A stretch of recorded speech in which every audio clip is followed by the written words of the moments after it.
Hey, how's it going, everybody? Again, this is DM Dan, uh, part of the Gamers Ledge crew, and we are here tonight with another sober adventure of CyberPunk Red.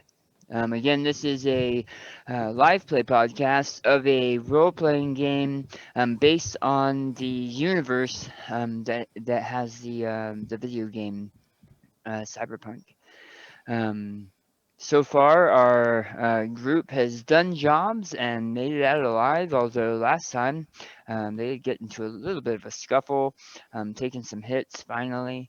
But overall, we have a pretty good group tonight, five players, four players. So let's go ahead and get started with Mark. Who are you playing? I am playing Bishop, and my recap of last week's adventure is as follows. All right, boys and girls, we got it. The Jester cap is ours. Now, we just have to deliver it. This damn voice modulator is driving me nuts. Maybe if I just whack it hugurk.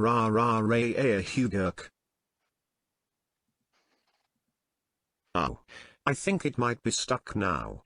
Oh no, this voice is the worst. I sound like an idiot. And that's me. That's good. Okay, that's awesome. Frenchie. Hey, I'm Anthony playing Frenchie the medtech and kind of basic items tech, but I have no desire to fix that mask because I would probably end up throwing it all the way across the room and break it into millions of pieces. Awesome. Midnight.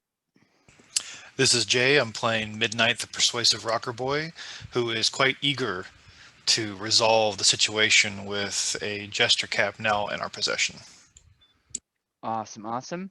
And Hector, who was missing last week, and we can go into a little bit. I'll have Anthony go into a little bit more of the detail.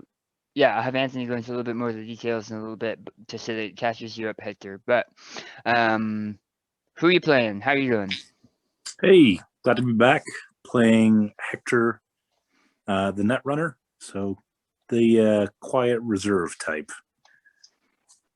He was so quiet and reserved last week, you'd have been so proud. Say that again? He was so quiet and reserved last week, you'd have been proud. You didn't even know I was there. I was there the entire time watching it happen. Yeah.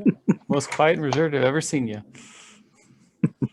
Or not seen, as the case may be. You were providing Overwatch and doing a really bad job of it. I was being a ninja and being not seen. Let's see what you remember, Anthony. Well, we were sent on our job to go acquire a playing card of some sort from a game that existed a long time ago, and found the card at a comic book shop that was out in the middle of Raccoon City. An amazing comic book shop, I might add. What's that? An amazing comic book shop, I might add. Well, it may have been before the night started. Not so much after the night ended. No, it will forever be an amazing comic shop. So we sent our comic book nerd inside to go acquire the card.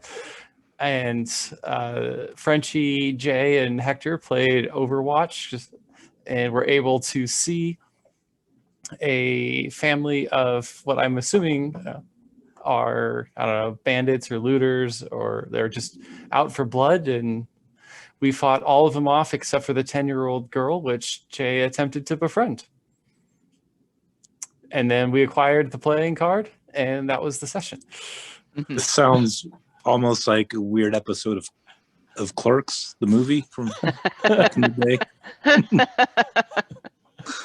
It did It's a start fair with, point. It did start with me saying I wasn't even supposed to be there. It was my day off. Awesome. Nice. Good wrap up.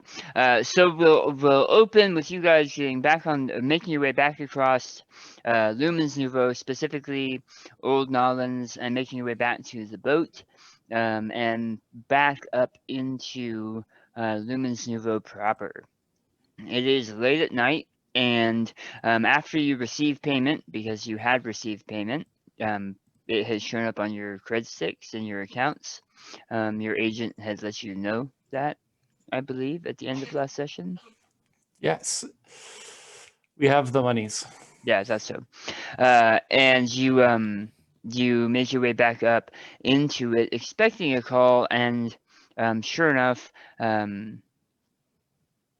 Bishop's agent rings, and as he answers it, a picture of the white mask, black top hat, white jazz hands appears on the screen and says, "Once again, congratulations! Now we just have one more step for you. I need you to take that Jester's cap down to Gentle John's Augments." And it is a augment shop, a cyber shop, Ripperdoc, that operates out of just south of M Nation in the industrial district.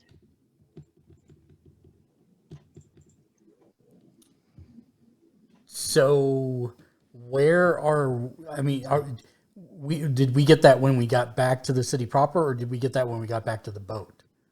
You got that as you were driving back on the boat. Okay. So then my follow-up question, I can't look at the map. I apologize. I have 74 billion windows open already. Are we able to get there by water or close to it by water, or are we going to need to stash the boat and then hike it in? I'm looking. 1 second. You can take it by using some of the southern channels. You'll have to duck down in the boat to make it under, but you're going to be heading up the inch across the Mississippi River into Lake Algiers, and then cross Lake Brendan to get into the Bay Defense area. But it's kind of right near that opening industrial zone area in the bay, in Larry Bay. And it's not, I mean, we would know it's not like we're going to be moving across anywhere where we'd be shot at just for driving the boat out there, right? Yeah, no. Okay. Especially as you get up into the Mississippi proper and Lake Algiers, most of that is the Beavervilles and Nouvelle Prosperity, like places where there are a lot of boats and tourists and stuff like that. So expensive condos. You do have the cover of darkness as well, and your boat is matte black. So other than being quite noisy, you find the trip while it takes a little bit to get over there, you're not accosted by anyone. So I would need to, I don't remember the name of the AI. Boat, set a course for Gentle John's Augments. I think it's cutting off some of the words that you're typing. At least it sounds like it is. Okay. I need to capture your peoples. Move that one and that one. As it docks about the closest you can in the industrial district, it's a small metal dock with old tires around it to prevent boats from hitting the metal dock itself. But you're able to rope yourself off to the dock, cast your lines, and get out onto the dock. The map that you pull up on your agent shows it at about 6 blocks away. And while it is the industrial zone, it's an industrial zone near the docks in the Bay Defense Larry Bay area. So it is often patrolled, meaning that any crime that actually happens here is probably going to be noticed. There's actually security drones flying over you right now with a loud as you climb up onto the dock.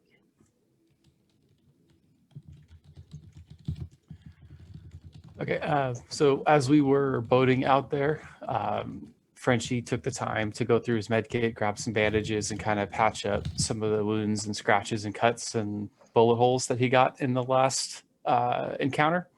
And we'll utilize one of his Speedy Heal stems to kind of help kickstart the healing process to keep him going. Okay. And then as we pull up, then I will ask, Should we set the boat to autopilot till we get back? Or leave it here?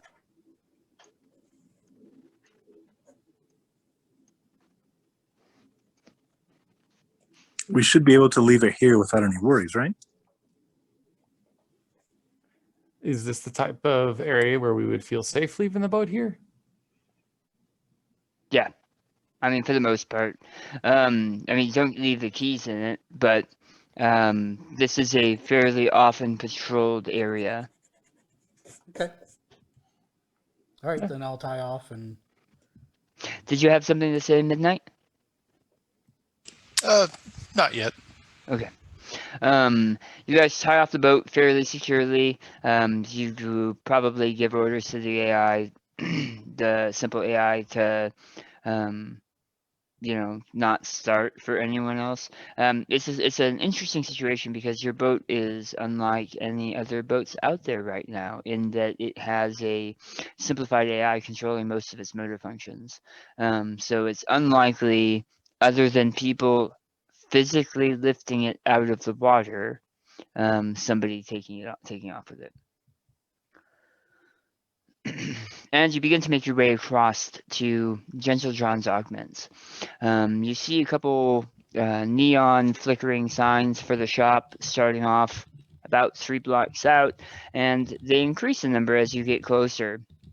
And they're all a flickering kind of hollow sign that shows up on your advertisement windows that says, "Come be the better you" at Gentle John's Augments. And the Gentle John is a kind of simplistic cartoon giant that looks like he was drawn in the Hanna-Barbera era, who is pulling a leg off of a caveman and replacing the leg with a cybernetic leg. And both of them turn to the camera. There isn't really a camera because they're cartoons, but turn to the camera and smile with a big thumbs up. And then it starts to repeat the whole commercial over again. As you get up near the shop, you can see that there are a few people hanging out front. And the augment shop, the augment clinic itself, it seems that there's a couple different businesses located in this building that share the building with Gentle Johnny. As you approach, you can see that a couple people mill around outside, smoking what looks like cigarettes.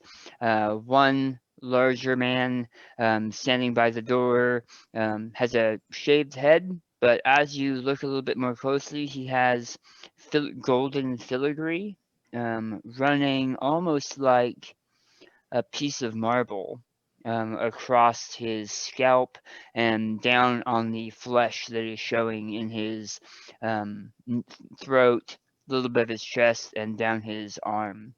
So that it's flesh color but has like a golden veins, stone veins running through it. He smiles as he sees you guys walk up, because obviously the other people that are standing out here have been here for a while, and says, "Oi, welcome to Gentleman Johnny's." Hello. Is this Gentle John's Augments? We were told to deliver this Magic the Gathering card here.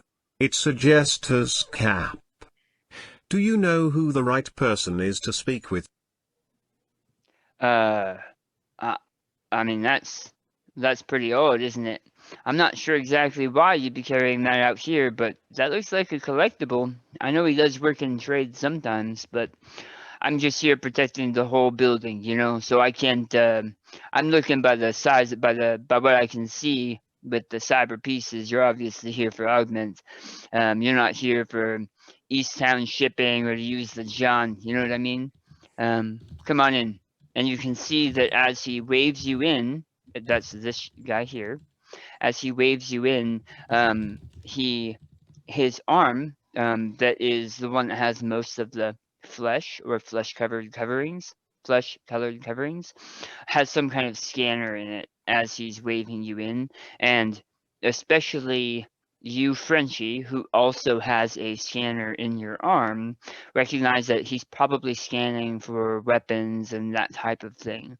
Though nothing you guys are carrying, which includes a large rifle, I assume, Yep. seem to set off any alarms. And he smiles wide, and you can see that each of his teeth is capped with a golden shark tooth.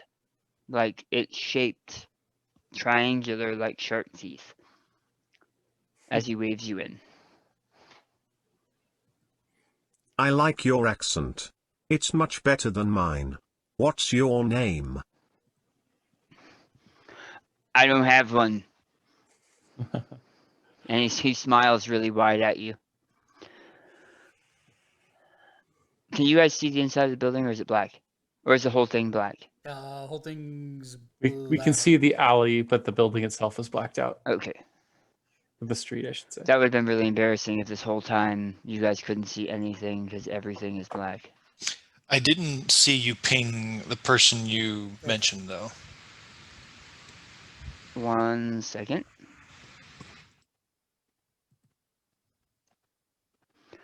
Okay. This person. Do you see it now? Oh, okay. I was looking up above. Okay. Yeah, sorry. The 3 people up above are the ones that seem to be like smoking cigarettes and just hanging out. The 2 down here are having a hushed conversation, and it seems like a, I'm going to say passionate, but not romantic passionate. Like they're talking about subjects that they both find very, very interesting. Like who could win in a fight, Superman or Goku? Yeah, precisely. Yes. And it's weird because you would expect that in a conversation like that, one person to maybe be trapped behind something and not be able to get out. But both of them are equally interested in the conversation. He waves you inside and holds the door open for you. But you can see that while he is holding the door open for you, it's more of an act because the door itself opens by itself and is held open. He's kind of holding it there with 2 fingers. Inside, you see what looks like a large waiting area. A very large waiting area. There are 2 people sitting in what look like to be recovery chairs. So that's these at the bottom. Recovery chairs are kind of like what you would expect of a dentist chair, but a dentist chair mixed with a wheelchair. So it's not meant to, they're not going to get pushed outside. but they've probably been moved around in this area a bit. Mhm. And they're both laying back talking about some celebrity, it sounds like, and they're saying it in hushed whispers as if gossiping.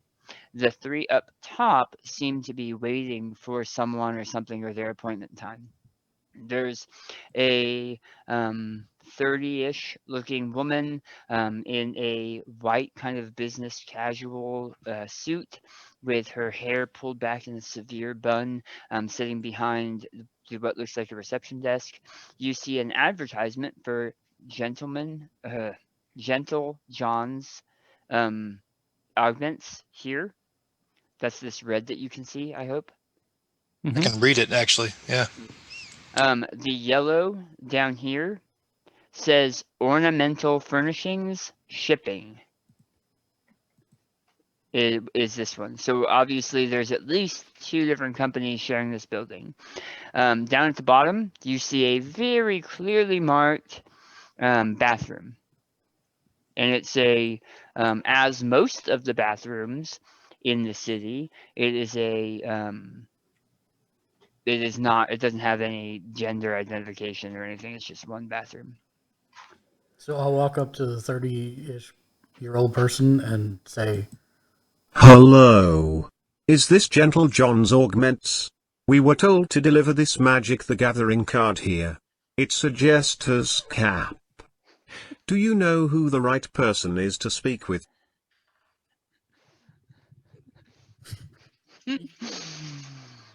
It's funny too because I told him how much it was worth, and he's just flashing it around like he's not going to get shot in the head and robbed. yeah. I assume this is all part of the plan, is to just be waving around, I'm assuming thousands of Eddie's worth of card. Yeah, I mean, that's it. we were told to bring it here, so No, for sure. It's this awesome, weird situation where it's just nerdy enough that people might be confused by it. mm-hmm. Question mark. I'm assuming that Midnight's going to the restroom. He's been having to take a piss for like an hour. Okay, there you go. There's the restroom. Bishop, as you walk up to the desk, you see that the woman's placard says Venus Mars is her name, probably not an actual name. And as you start talking, she it's like she's going to say something, but then you continue, so she waits for you to get the whole thing out. And she says, I'm a receptionist for the building, but this is behind me, behind this wall, is Gentle John's Augments. Yes. While I'm not sure what that is that you have, he does occasionally get very strange deliveries. So this must be one of those. Do you know if an appointment was set up for you? And while you are typing that out, Frenchie and Hector, did you have any actions? So Frenchie is kind of laughing at the same thing of this card is worth a lot of money and we're just kind of flashing it around like no big deal. So he kind of snickers a little bit to himself as he looks around the room, sees who else is here. As Bishop walks forward, Frenchie walks over to the chair and kind of pushes his coat aside to be able to take a seat and just kind of waits to see how this goes. Okay, one second.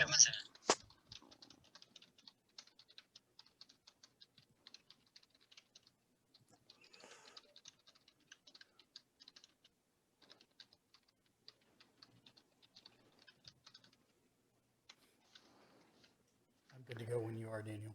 I know. One second. No problem. That's Nate's message to the group. They'll understand.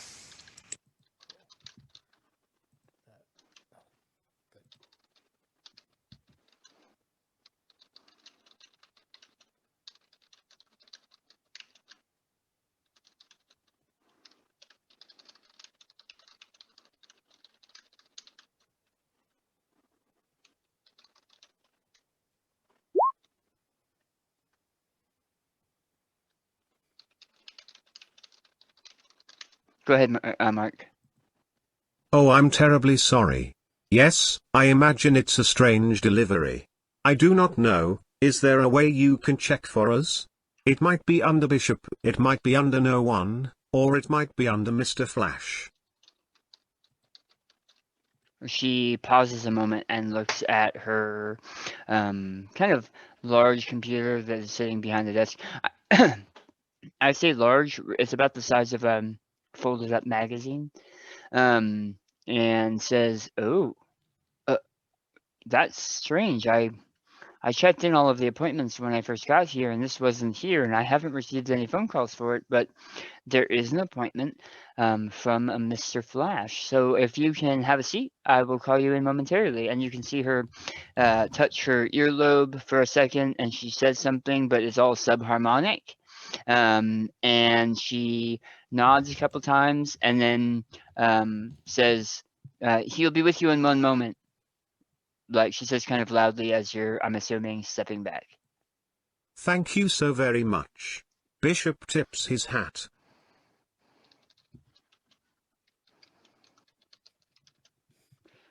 I didn't actually say the bishop tips his hat part out loud, but yeah, you got it. You see, after all this time, I actually thought you were saying the things like that. I was thinking the same thing. I was waiting for him to say, "I'm not Yeah, a me too. kitten. Yeah, like it was deliberate. I'm not a cat." Have any of you read or played Mass Effect? Yes. And you know the characters or whatever that couldn't show emotion, so they had to actually say that they were being sarcastic or whatever. I assumed it was like one of those kind of situations. Yeah. It's not supposed to be. Sometimes it just comes across that way. I love it either way.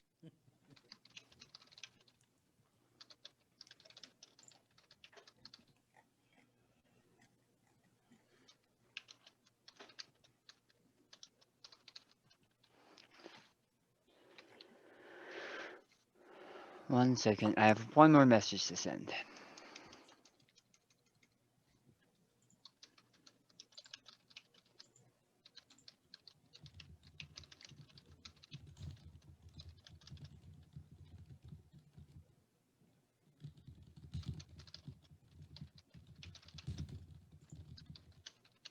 Okay. I'm gonna move you back, Bishop. Okay, thank you. As you guys wait for maybe 5 minutes, and a young woman in kind of gray skin tight coveralls, like mechanics coveralls, with a yellow shirt underneath, that is kind of textured so that as it moves, it changes textures. Walks out.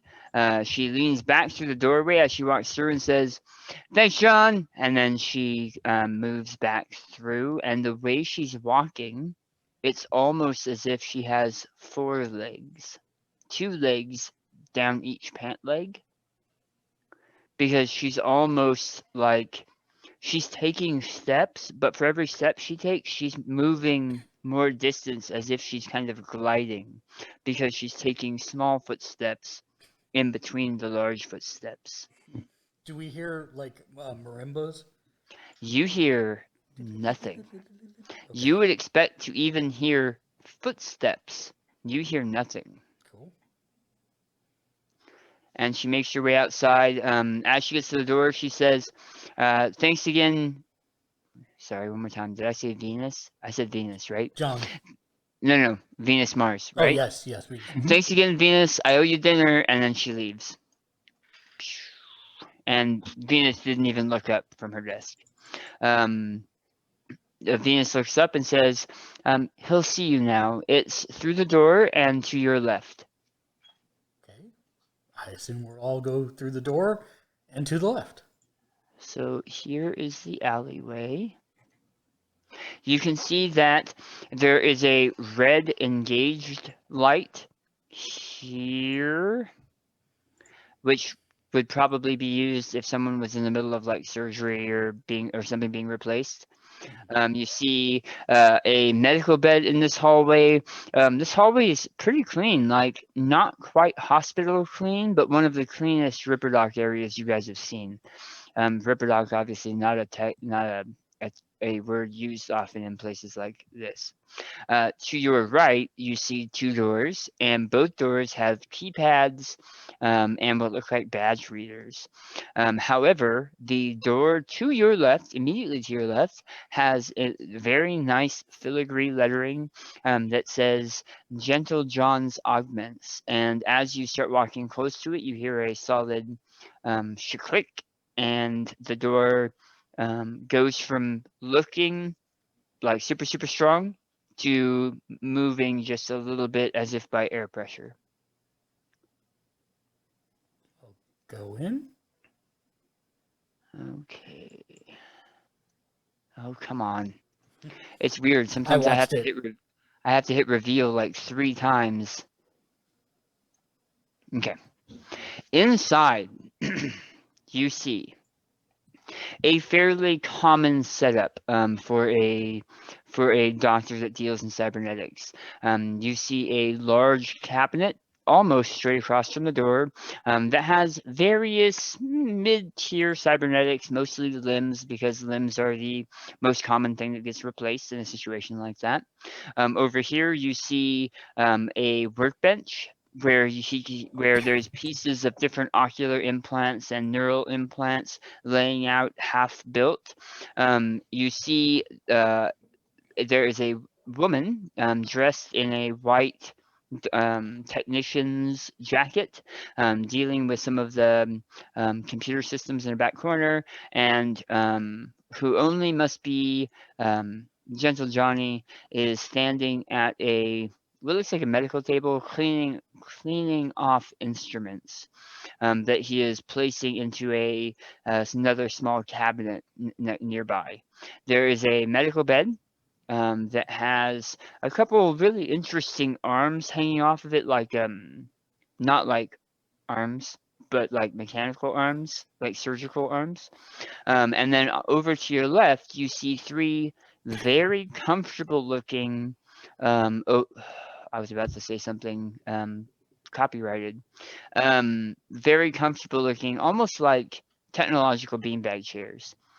Chairs that you could sit back in and like, what's it called? Not soak. Recline.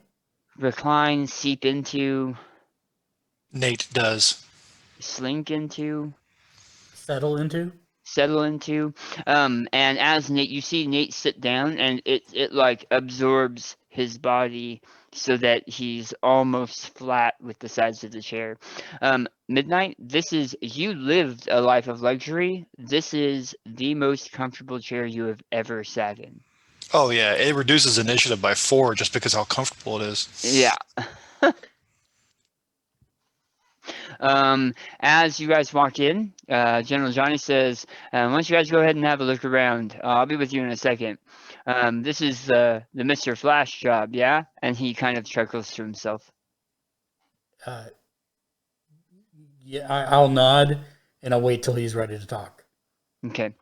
So in the picture, there are curtains here. You see them? Mhm. Yeah. So all of these curtains do exist in this room, but they're all folded up right here against the wall. So the whole room is open right now. Okay. I just wanted to make it clear that Midnight could see everything and everyone can still see Midnight, vice versa. Got it. He says, I'll tell you what, it's the strangest thing. I put out a notice that I'm looking for a handful of cards.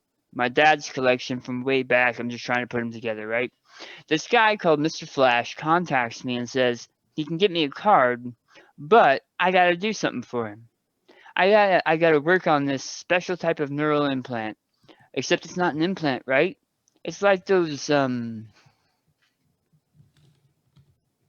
Z-Men, whatever. Like you put it on your head and it's like a neural implant, but you see things, you know? Super strange. I didn't know what I was doing at first. and it's almost like he's telling a story without really thinking about it. And he says, "But I'll be damned, Mr. Flash. He sends me this, I don't know, blueprint, and I build it, and it works. I have no idea what he's putting onto it, but it works. The reason I'm telling you this is that's the next part of this here mission for you."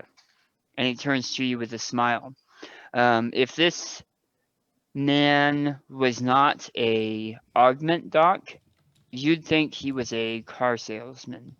The way he smiles at you, he has a very warm and charismatic smile. The type of smile, charismatic rocker boys have. And you swear that when he smiles at you, you almost see that bling in the corner of his mouth that old advertisements used to show. He says, I'm supposed to tell you that I have, well, you'll have 2K Eddies waiting for you if you sit in on this program. What program?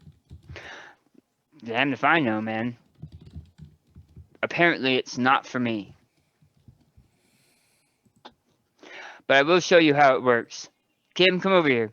And the woman comes over and says, "Yeah, doc." And he says, "Go ahead, we're going to show him." And she lays down on the medical bed.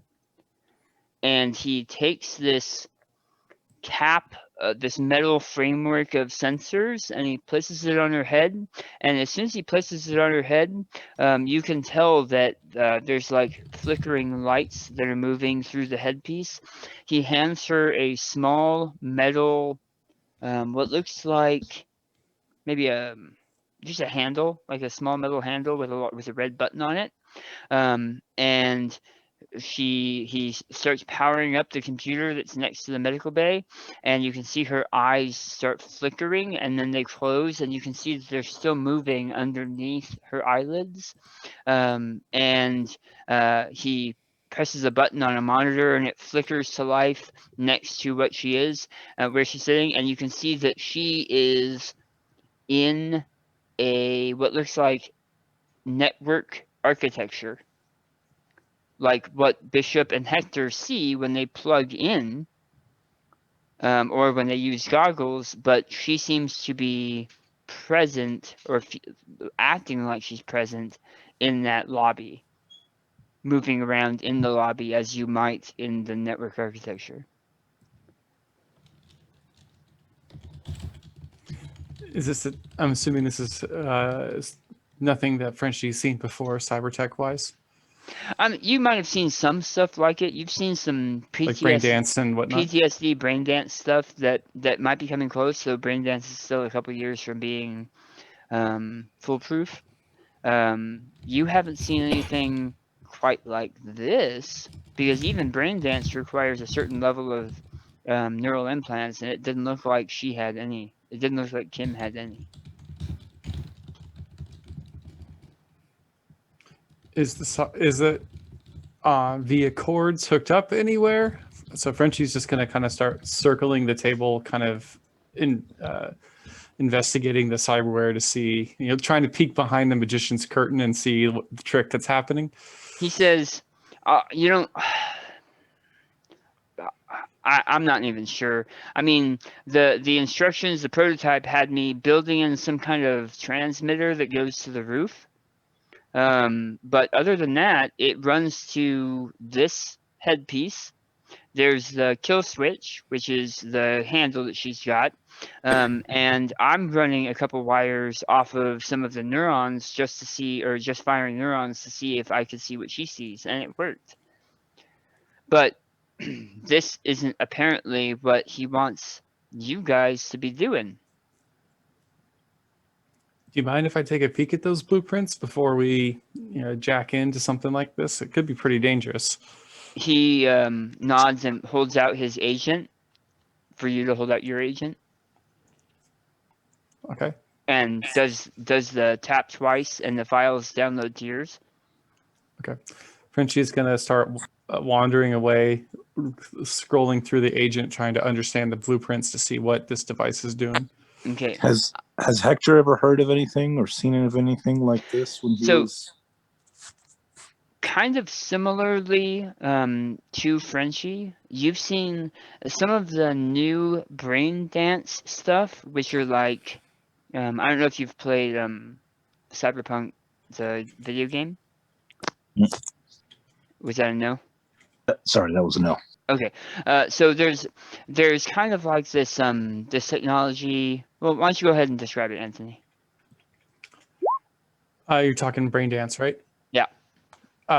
So think of it as somebody has a sensory recorder, so they can press record, and then everything that individual person sees, hears, tastes, smells, whatever, for a given amount of time is recorded onto this device. And that includes things the device picks up that the person himself doesn't even pick up, or herself. Billy, did you ever watch Strange Days? Strange. No, I've not heard of that. Okay. It's So- the and most then- mainstream movie with that concept. And then once the scene is recorded onto a chip, like a USB device, anybody else can plug that chip into their own brain and experience the same scenario that was just witnessed. It's a big hit in movies, entertainment, the adult industry. And so it's pretty widespread by 2077. However, now 30 or so years before, it's only just now starting to be advertised, and it's still not foolproof. People still die from it right now. And that's recording sensations. This uses a similar technology based on your role, Frenchie. And Hector, other than that, you haven't really heard of it because it's a couple levels beyond what is even capable for science right now. Gotcha. Frenchie, it seems similar to what you have seen and read about the SimSense technology, as it accesses the same types, but how it is being accessed without having a neural implant, you're not sure. There was some fringe science from years ago that you remember reading a report on that used kind of like helmets or sensor nets, like what you think this is over her head, to send impulses through the skin and bone into parts of the brain. But it was so dangerous at that point that it killed most of the test subjects. The only thing that might come close is like early era neural implants, but those were, I mean, Stone Age in comparison to what they have now, and what you're looking at is so far beyond that it's surprising. So while Frenchie ponders that, I'll walk up with the card to Gentle Johnny and I'll hand it to him. Well, thank you for seeing us. Here's the Jester's cap. Pretty cool, huh? It's cool that you can get your dad's collection back together. Also, please don't mind my VVVVV voice modulator. It's on the free Fritz. Were there any other instructions on how to use it or what we need to do? Well, first, thank you. And you see him walk over to a box, and he kind of tosses the Jester's cap into this cardboard box, and then walks back and says, "I can help you with that voice modulator. I can't, right now. We're in the middle of this, but I've got some friends that can help out if that's a cyber voice modulator. I can fix it for you if it's not, or if it is, but that's odd." Hey, be careful with that. It's worth thousands of eddies. And he points to the card. Oh, I know. I've got 8 of them. hold on. Bishop changes his mask. I'll get back to me. All right. So he starts walking around the table. I said 8. I meant I have 3 of them. This is the 4th one. The bishop's mask just changes to this. That's ridiculous. You need 4 for a deck. What? He says the only other instructions I have are that 4 of you or 5 of you were going to be here today, and I was to see if you were interested in completing this part of the mission for whatever stream Jazz Hands is doing or whatever. To be honest, I couldn't care less. This technology is amazing, and I already have some friends working on some other products that are going to use it. But if you were interested in that, I was to instruct you to have a seat in those chairs over there. 3 of you anyway. And I'll take the 4th one over here on the med bed, and we'll plug you in. Okay.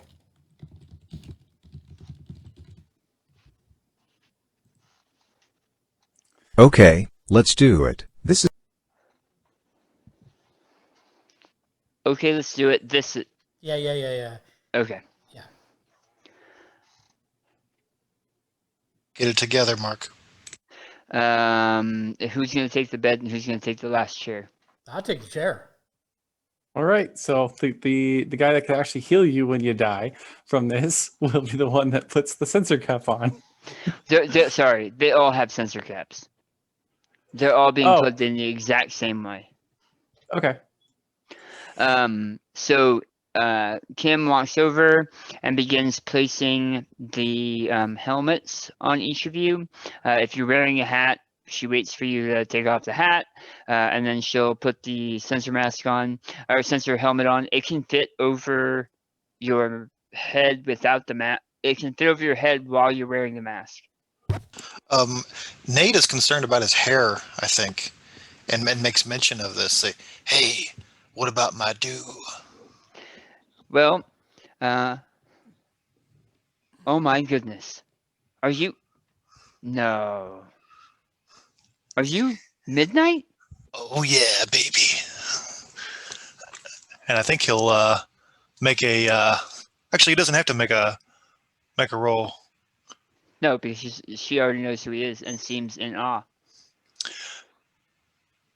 You should come to my next concert, baby. I didn't realize you were still doing concerts. I kind of thought you died. Midnight's back in business. As you are talking, she's fitting the hat over your hair, and you didn't realize it. Oh. That Sly Devil. She must have rolled really well in Sleight of Hand. She says, "Well, when you're done, I'd love to maybe take you out for dinner and talk about some of the new music and stuff you're getting into." I'd love for you to buy me dinner. As you can see, I'm totally not dead. That should be his slogan. And as Kim is attaching you 3, the good doctor is attaching up Frenchie. And she also, so you now have a sensory web cap on and a small metal handle in your hand with a red button on it. And she whispers to each of you as she's putting it in your hand, "This is a kill switch. This will get you out and turn off the program.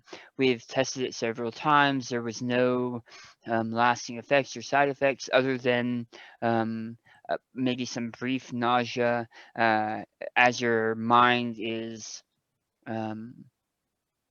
coming to terms with reality again." And that's just from the kill switch. I haven't had any issues coming out of it under normal circumstances. Did Frenchie detect any code or anything with the cybertech blueprints that would make him believe otherwise? As in, did he see any traps or any... Can you give me another roll? Yeah. Come on, one. Also, while he's doing Come that, on, and one. she's putting she's putting kill switch and whispering to us. When she gets to me, I motion towards Nate. Did he get a one? Brain death. And nose bleeding.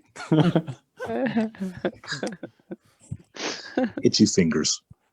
What were you saying there, Mark? I was just gonna say when she's whispering to me, then I would motion towards Nate and said, Reports of his death have been greatly exaggerated. Okay. You did not see any Anything that would lead me to believe she's lying to me. anything that would lead you to believe that she would be actively lying to you. As Nothing far in- as she knows, and she helped build this, she had nothing in this would countermand or cause any additional side effects. And she, according to what it said, I mean, you guys can roll human perception if you want to see if she is fibbing or if the doc is fibbing. But as far as you can tell, based on the blueprints, it sounds like what you did understand about it. Everything looks fine. Everything looks fine. Only Everything- honest people have chairs like these. Everything is fine.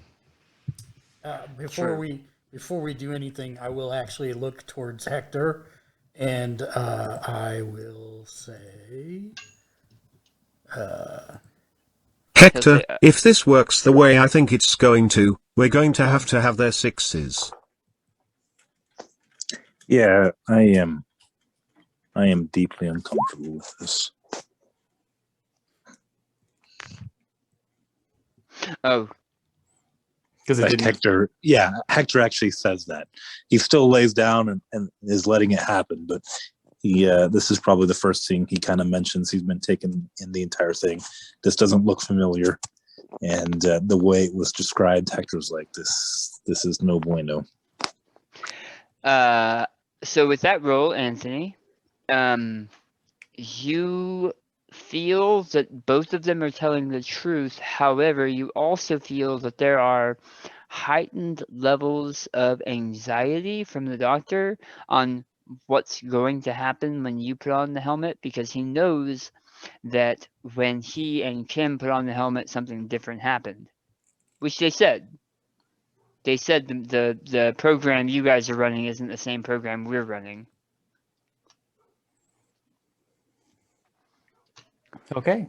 Well, 2,000 eddies is 2,000 eddies. Let's do this. You guys hear a spinning and audibly deafening whining burning in your eardrums. Your eyes slowly close, and when they open,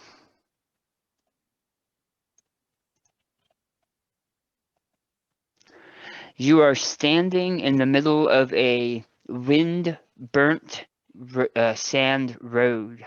Around you are buildings made from slatboards. Dust covers everything. A slowly moving, nice, Hector, good call. Way to meme that one up. A slowly moving tumbleweed blows across. You see people moving in the distance, a couple people here and there, but not very many overall. Midnight, as you look down, if you scroll to the bottom of the map, I'm there already. yep. Midnight, as you look down, you see that you are, yep, I was moving you because I'm talking about you specifically. You are wearing fairly comfortable but very hot layers of an Old West outfit. A shirt, kind of heavy jacket that's seen the wear of the road, worn-in boots. You have an empty holster hanging at your side, and in your left hand is a hat that is both dusty and seen better days.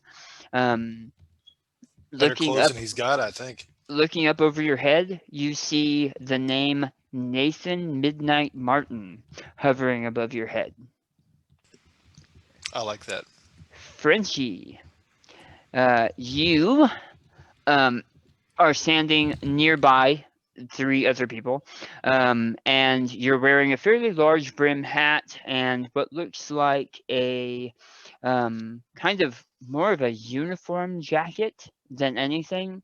It looks like it might have been part of a Civil War uniform, but repurposed into like a sheriff's or a Texas Ranger uniform jacket. You have two what look like old revolvers hanging from each hip, as well as several other ammunition sitting on the front and back of the holsters, the holster leathers connecting it to your belt. You're wearing slightly tighter pants, but they're good riding pants, and your shoes have spurs. All of this very well used, as if you have been on the road for a long time. As you're kind of looking over yourself and patting yourself down, you feel something hard and shaped like a star in your pocket. Name your type.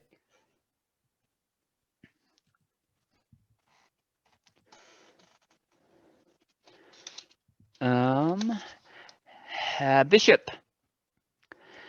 Oh, I apologize. And you also have the name Bill Frenchie LeBeau hovering above your head, Frenchie.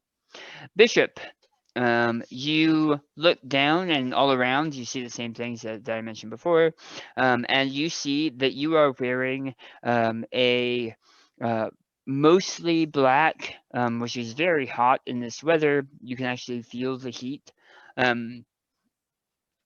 Priest clothing, as well as priest robes. You have a series of several rosaries, a couple wraps around your fist, one that you're wearing, a priest's collar, a large black brimmed hat, and you have a comfortable weight on you, like you're a little bit older than the people around you, but also that you probably carry life with that. Hey y'all, what in tarnations is cotton picking going on here? And Hector McCormick. Oh, and you've got the name Bishop Frederick Derrick.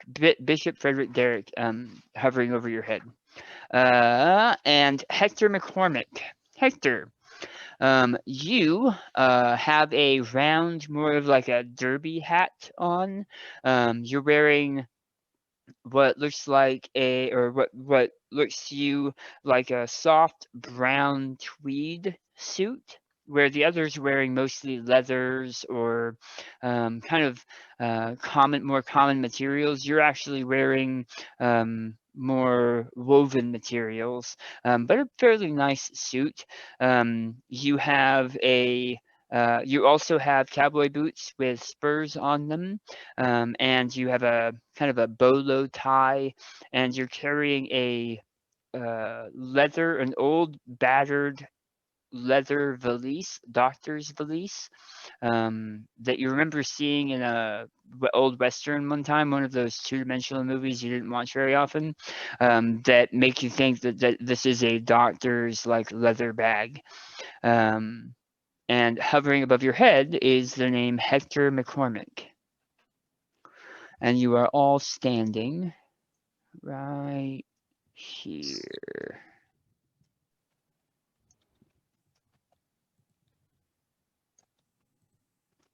On the road into town. You see a small wooden sign, hastily, it looks like it was once hastily hammered into the hard pack earth that surrounds you, but it's been here worn with time, is a small decaying wooden sign that says drought. Welcome to drought.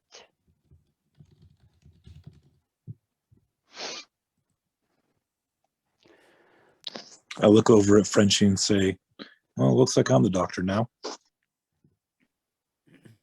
And I'm the soldier boy, it looks like. Yep. Bishop scratches his head as he pulls the hat back, and he says, Ha! A man of the cloth. I ain't got no guns. I wonder if we can hack this. Hector?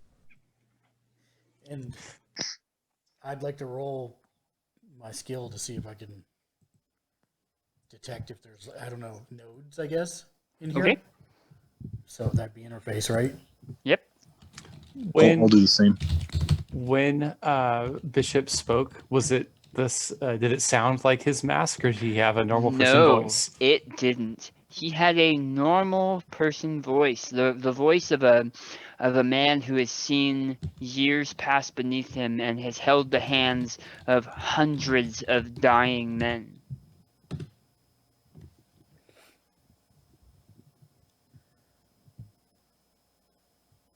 As you guys kind of use that ability within you and kind of try to tap into the neural implants that your meat bodies have, you kind of look around and realize that invisible to you, hovering in front of you, are small, like tennis ball nodes.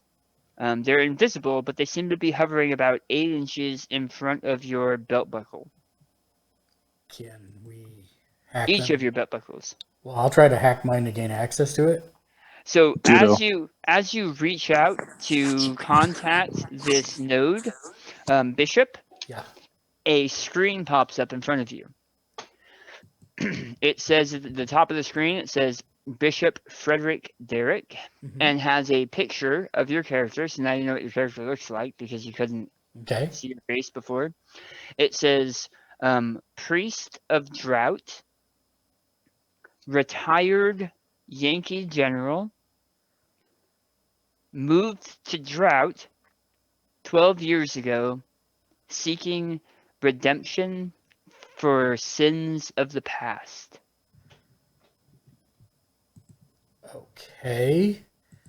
Huh. All right. And it has a character sheet like you might see on an MMO, but all of the numbers of that character sheet are blank.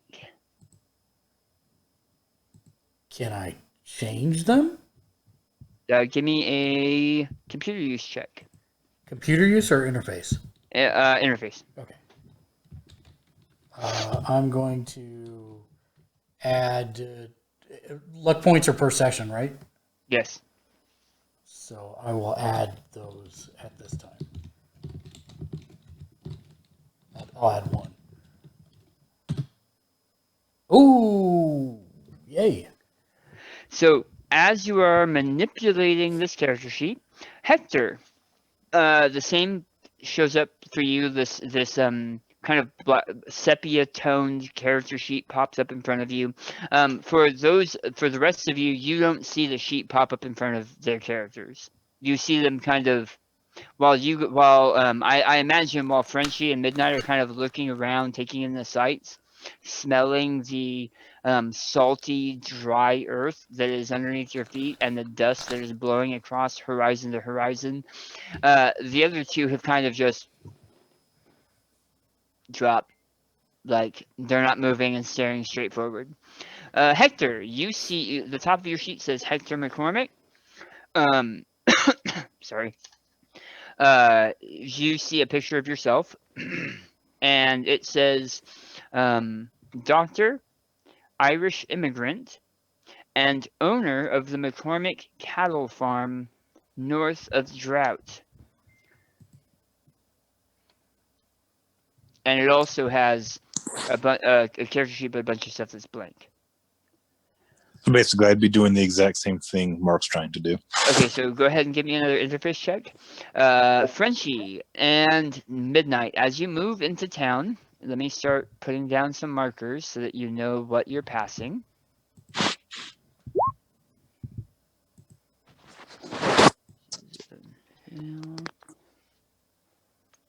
I use 2 points of luck as well. Okay. Try to put it somewhere where you'll see it. Do you see it? Where it says jail? Yes, I see it. Okay. You probably don't see it because you're looking like 15 miles away from the screen, right? Probably.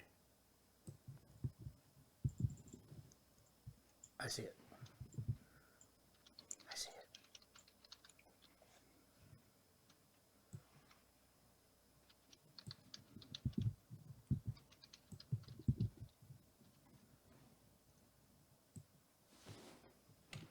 Oh, come on. Don't be like that. That's going to be hard to see.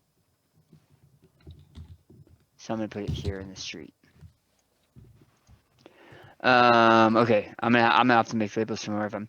Okay, Hector, as you're trying to manipulate the data, you hear a solid tone that sounds like almost like a church bell, like an old church bell that goes dong. But that's it.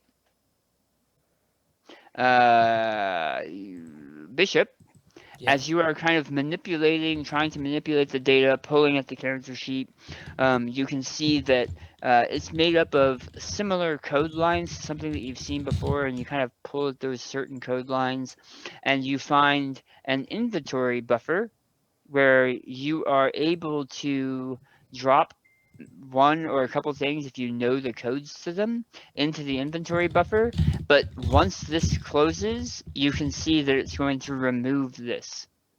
The program seems to be updating as you are playing it. Okay. So there's no way to so basically it's open in RAM right now, but as soon as I close it, it's going to erase it. It's going to, well, no. If you know the code to drop the item into your inventory, that's great. But the system just recognized that as an alteration, so you won't be able to hack in and change that again. Oh. So, okay. So what exactly can I change right now in my one time? You can change your inventory. Okay. You can change, well, essentially your inventory, what you're carrying and what you have on and what you have available to you. Can I find any like codes for, I don't know, something that's going to give me a leg up, whether it be weapons or magic items or whatever? Go ahead and give me another interface check as you're looking for kind of like an item listing that would give you the codes. Okay, I will. God mode. Yeah, that's pretty much what I'm looking for. All right, I'm going to spend another luck point on this, leaving me one left.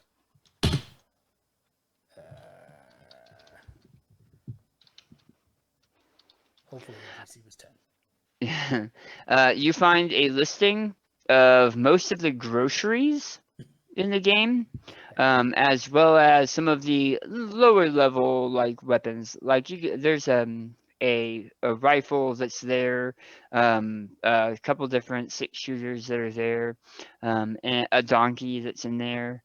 Nothing that you would go out of your way with, you know. Okay, well, can I get the rifle, the donkey, and a couple 6-shooters? Sure. Okay, so I'll spawn those into my inventory. Popping into your inventory, you guys, well, I mean, he's the furthest back, so you guys don't really notice. A donkey appears behind you, with the subtle rustle and pop of like 4 hooves hitting the hard packed ground behind you from a couple inches up. A rifle appears in one hand, and your pockets, because your robes have pockets, get weighed down a little bit with the 6-shooters that are now in your pocket. And you can see your character sheet closes, and when you open it back up, the back door that you were using is gone. Okay.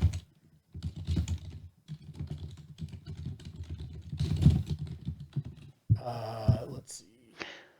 Okay, so then I will call out to the other guys real quick. Guys, come back here. Let me try something for you. I'm the Minister of Lead. Oh, it was supposed to be led, but you know, hey,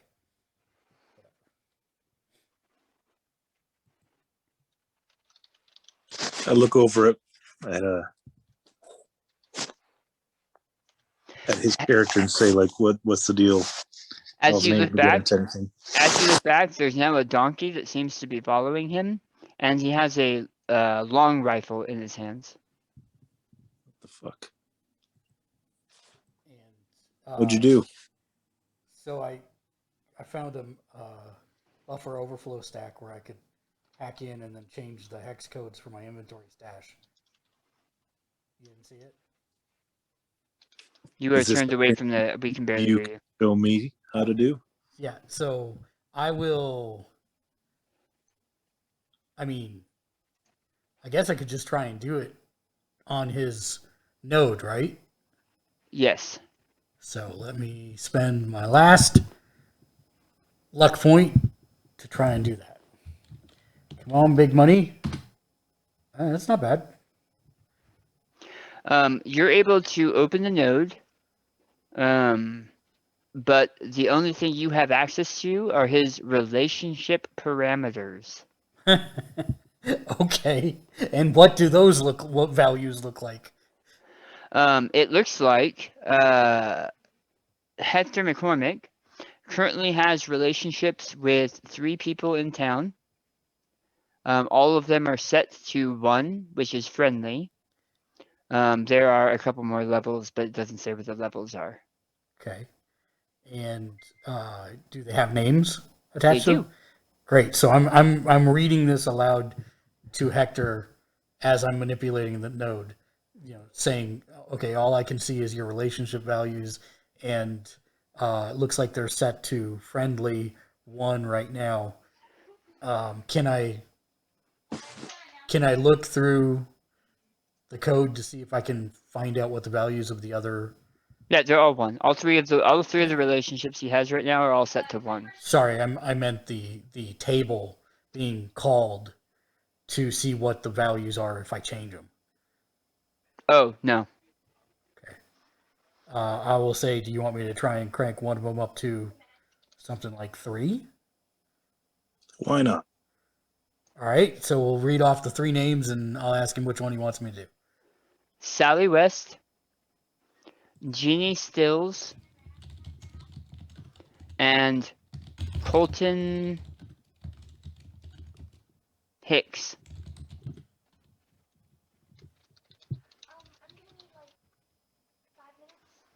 Jeannie Stills, you think?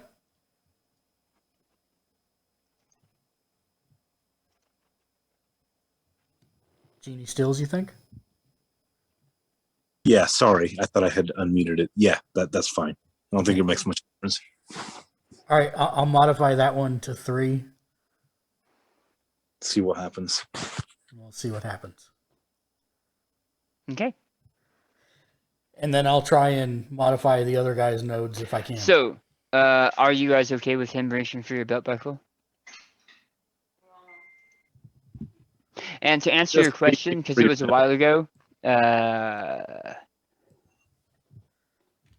Nate, it's RP, man. And I drop this in there. I didn't know if we were in a situation where we had to like do something specific to be able to speak or whatever, but pretty much in that case, I'll just say something. He'll probably say, "Well, boys, I reckon you're doing what you got to do to figure it out, but I've only got my wits and my tobacco. What do you need from me?" He'll just play into it because he really has no idea what to do. So he's kind of just waiting for a cue. So I will go up to Nate, and then I will tell him. Don't be double clicking my belt. Well, just stand still and I'll see what I can find. Okay. I am going to roll without luck because I'm out of luck. Maybe not. I hear church bell, I think. You hear a church bell. Did you see what I did that time? However, Nathan, when he presses the tennis ball-like node at your belly, a character sheet pops up. It says, and only you can see it. And I'm gonna send you what it says. I should have been sending all of you. I'm sorry. Yeah, I would say that in all fairness, he's probably the most confused he's ever been. So he's really trying to take it all in and like trying to figure out what to do. But since he sees what he sees, he thinks that if he kind of melds into it, because he does have a little bit into acting, by the way, as far as his character sheet goes. So that's what he would do to figuring that's what he needs to do to make something happen. Hector, did you see what I did on yours? Maybe you can try on Nate's node. Yeah, I mean, I guess, Dad, I don't know if I have like some kind of advantage, but I'm happy to roll and see if I get anything. Go ahead. Are you still whispering me something? Yes. Okay. Looks like I definitely succeeded. Hector is a hacking genius in this place. Damn it, man, I'm a doctor. Well, while he does that, I'll try Frenchie's. All right, Frenchie. As he presses the button, go ahead and make the roll, Mark. Yeah, you hear a bong, and then you hear a bong. And I'll say, Hector, I wasn't able to do Frenchie's. Can you?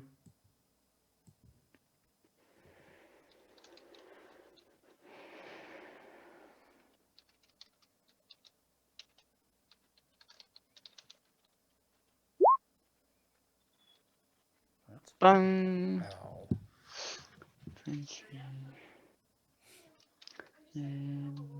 Is there anything stopping me from attempting to access my own node again?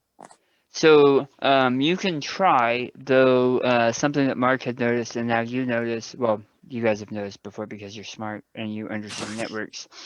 This system seems to be updating and patching itself as you're playing. So as you're finding these backdoors and these like SQL injections, it's closing them off. So I imagine the initial DC will be higher as well, because we're basically trying to do the same thing and the circumstances are getting harder, but we can keep trying. I feel like I've got a 1 in 10 chance of succeeding.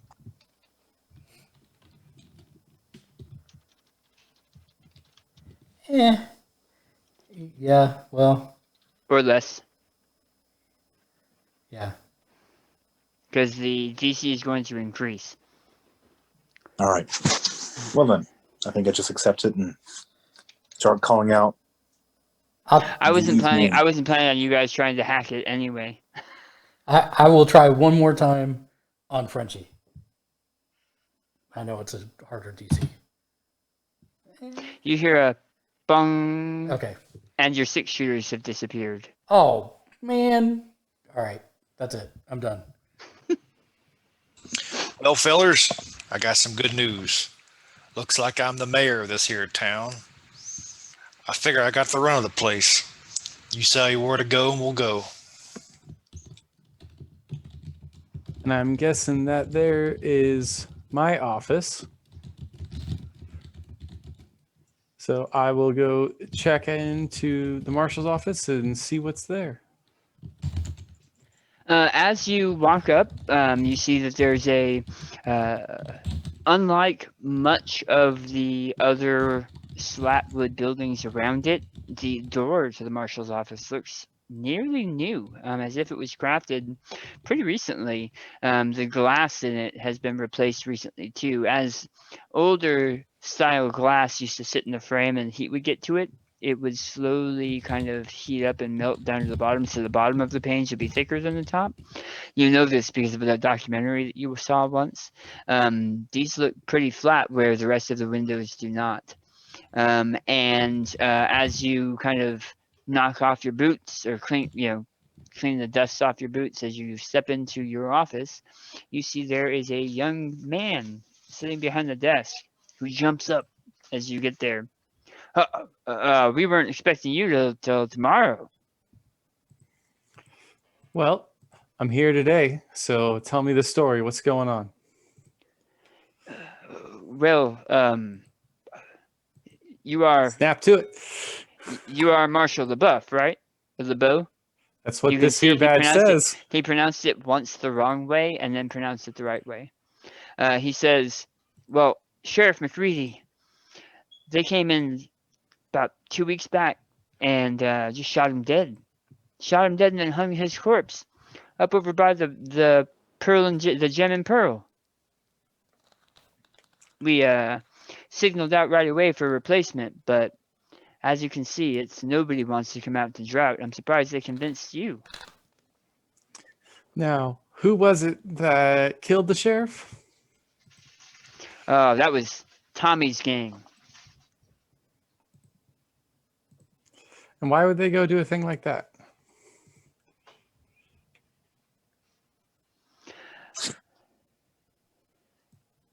Well, I mean, he was the sheriff, and they don't like the laws. I imagine that's probably why. Makes enough sense. He had put one of their boys behind bars. I can't say he didn't deserve it. He did shoot at the priest a couple times. And that's when I'll walk in. Oh, Father Derek. Is the boy wearing a belt buckle? Is the boy wearing a belt buckle? Yes.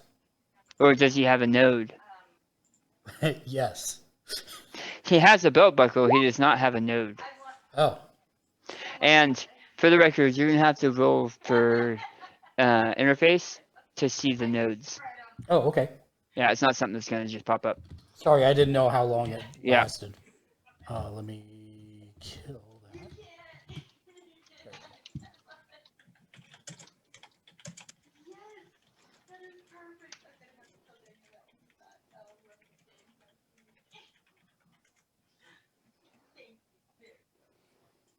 So, as I'm trying to ascertain that, I'll say, I'll look at Frenchie and say, I see the new sheriff is in town.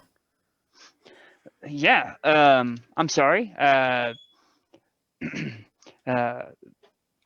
Marshal LeBeau, this here is Bishop Derek. You can tell he's kind of stumbling over himself. He has a little bit of a stutter. I will tip my hat to the sheriff. Say sheriff. And any node or no? No. Okay. Any node in the building or anything like that? Nope. Okay. So it's not an RTS. We know that much at least. Yes. We don't have to worry about fortifications of the building or anything like that. All right. I say, why don't you come out for a drink once you're done here? And then I'll tip my hat and head back out and head back down to Hector, and I'll tell him what I found so far. Okay. Did you have any other questions, Bill? Nope.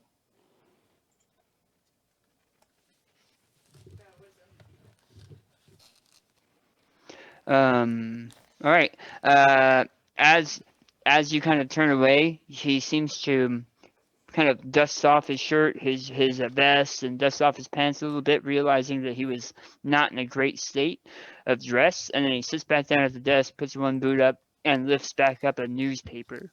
You can see the newspaper.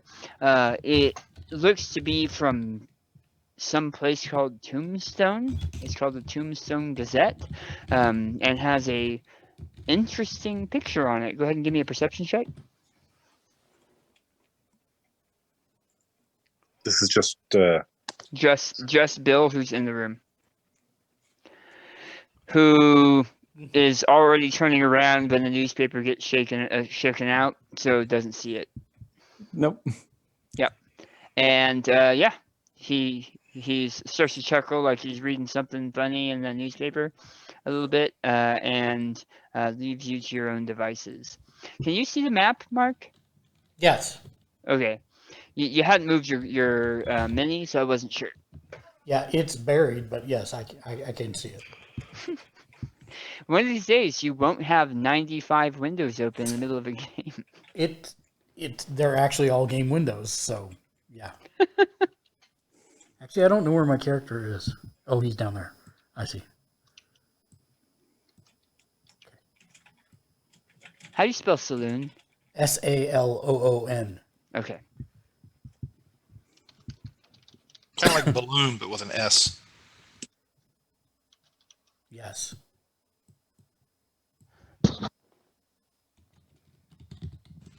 He's really thinking about that one.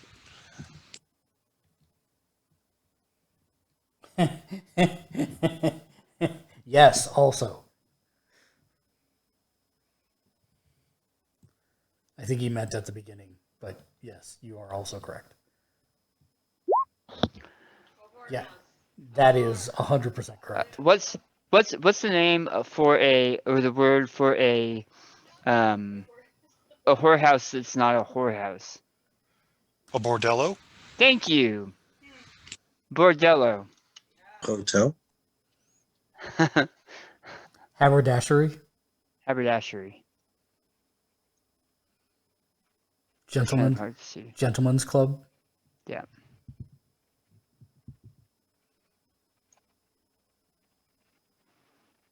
Well, Spaloon is how Sparrows came about. They started off that way, and then they turned into pizza. Really? No.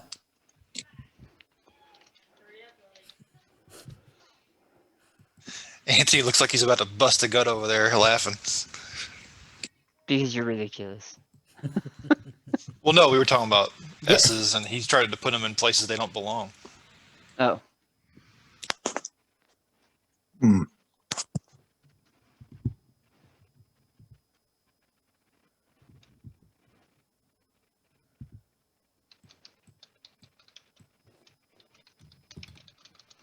Okay, so these are the main areas.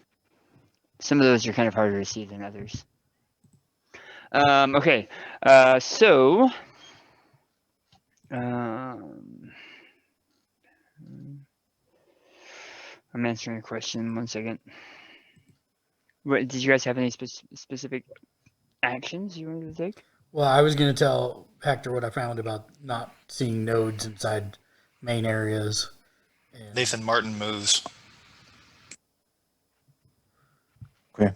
And then I was going to see if we wanted to go find those 3 people. Yep, that's literally what I was going to say. I'm going to go search for Jeannie. I'm going to start at the Gem and Pearl, and then from there I'm going to go to the whorehouse. It's not a whorehouse. Okay, the bordello, the Rising Star. Yes, the house of the rising sun. Okay, so and Bishop, are you going with Hector? I am, but I am also going to tie up the donkey. Okay. So he doesn't wander off. And what are your plans, Bill? I see what you're doing, Nate, and I'll get to you in a second. Take your time. Sorry, I was muted. I can't let him go too far off by himself. So Bill's gonna hop to it, try to catch up to Mr. Mayor.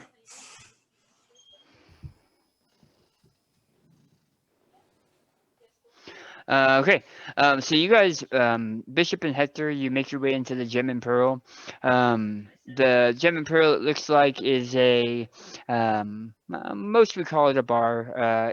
While kind of shaky on the outside, it looks like the building itself was not made for this purpose. It looks like it might have been a farmhouse once, and it's aged, but people have taken care of the inside more than the outside. As you step in, it looks almost like maybe like English Victorian decorations and some nice oiled bar stools and bar tops, and there is a man behind the bar who asks how you're doing, if you would stomp off your feet as you're coming in to get some of that road dirt off, and he'd be willing to pour you what you're looking for. Other than that, there's no one else in this room, in this 2-story bar. Tell him I'll be back for a drink later. Looking for Jeannie right now. Oh, Jeannie? Yeah. Oh, well, she's down at the Rising Star, like usual. I figured as much, but appreciate her anyway. I'll be back shortly. and I just walk out. All right. You make your way down. You see a couple people passing, walking by, various cow folk that are going from one place to another, and they nod and tip their hat at you. Bishop's doing a lot of hat tipping. Yep. Cow tipping, hat tipping, all of it. Can we take a 5 minute? 5 minutes. 5 minutes. Tip my hat.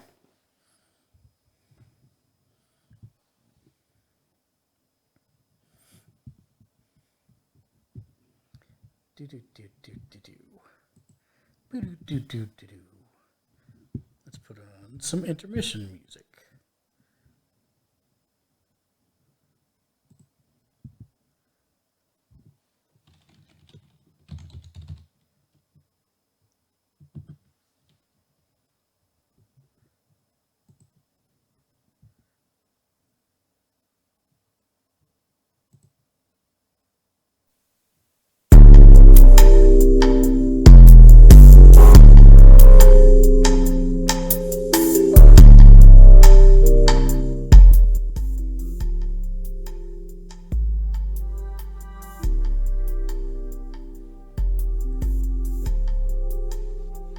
It's still pretty loud. Is it? Is it still loud? Well, it's noticeably loud, but I mean, it's not. It would be hard to have a conversation. But if you want it that way, that's cool. Nope.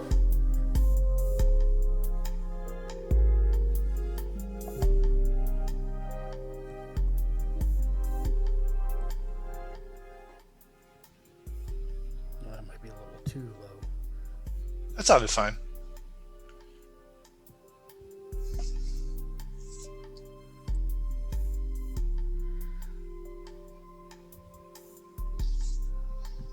I'm probably going to have my own personal AFK pretty soon, but I don't know when.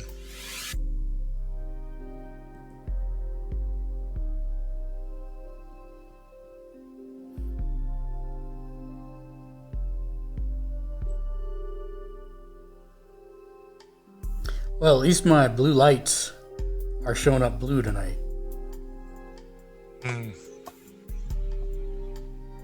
Yeah. Alexa, turn the lights to red. Curious to see what it looks like on camera. It's not too bad.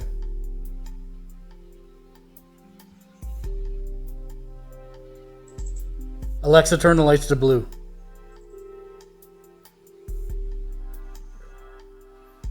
And then once the table's in here, then that'll add to it. I actually need to check and see how many lights Alexa can control at one time, because I think there's a limit on it. Before you have to get a controller to do more things. Right. I got 4 on it right now, and then the LED strip in the table that I have will be 5, so I'm not sure if that's the limit or not.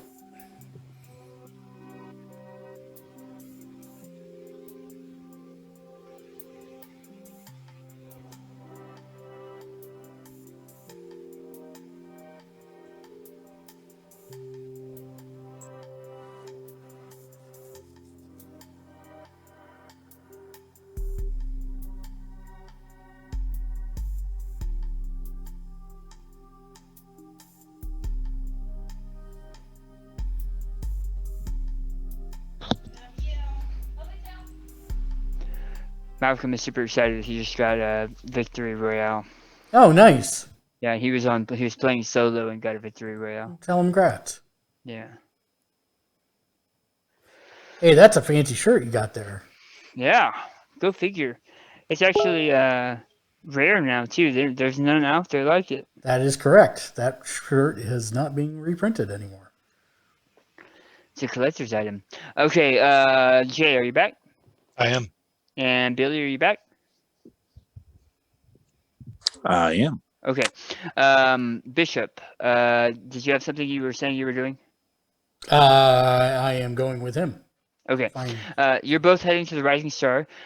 Bill, you hurry up to kind of catch up with Nathan. You see him disappear between the church and a place that looks like it's called Sharky's Card House, back to a fairly large house in the behind the church that looks fairly well kept. There's currently a couple people sitting in chairs on the front porch, the covered front porch. One looks like they're whittling something, and the other one, the older woman that's up there, looks like she is knitting or sewing something. As Nathan, as you walk up, you see the older gentleman who's whittling something stands up, holds on to one of the banisters, and kind of looks out at you as you're crossing the intervening space between the churchyard and the house, and says, "How can I help you, son?" Well, I'm here for some information. Well, let's see what we can do. Will you invite me inside? It's mighty hot out here. Well, I don't know you, son, but you can come up here on the porch. We can get you some nice tea or some water, but I can't let you in the house. If you got some old-fashioned lemonade, that'd be nice. Lemonade? Well, don't worry about that. You can call me Nathan Martin. Well, welcome. I'm Jimmy Jack, mayor of Drought. Is Bill Frenchy LeBouf anywhere nearby? He is. He's catching up to you. Okay. He wasn't close enough to hear that. Well, where I come from, it's always polite to have a drink with new acquaintances. So, what's been going on around here? And I'm gonna basically just grab whatever he offers, tea or whatever, and just kind of do that whole tip of the drink to him, to say thanks. Ah, there he is. That is the Lady Morris, who looks to be about 30 years younger than he is. And this is him, Jimmy Jack. These are the two that you see as you walk up as well, Bill. And as you're walking up, Bill, you see that they're currently in the conversation, pretty deep in the conversation. The mayor tells you, Nate, that the sheriff passed a couple weeks ago, so they've been waiting on the replacement to be sent up from Texas, from the Texas territories, at least for the short term until they can find one of their own to take the spot. Other than that, there's been businesses popping up through town as people are entering and leaving Drought, and a couple of the locals have been kind of doing their part because the river that used to run around their small town dried up about 5 years ago, and as a joke, some of the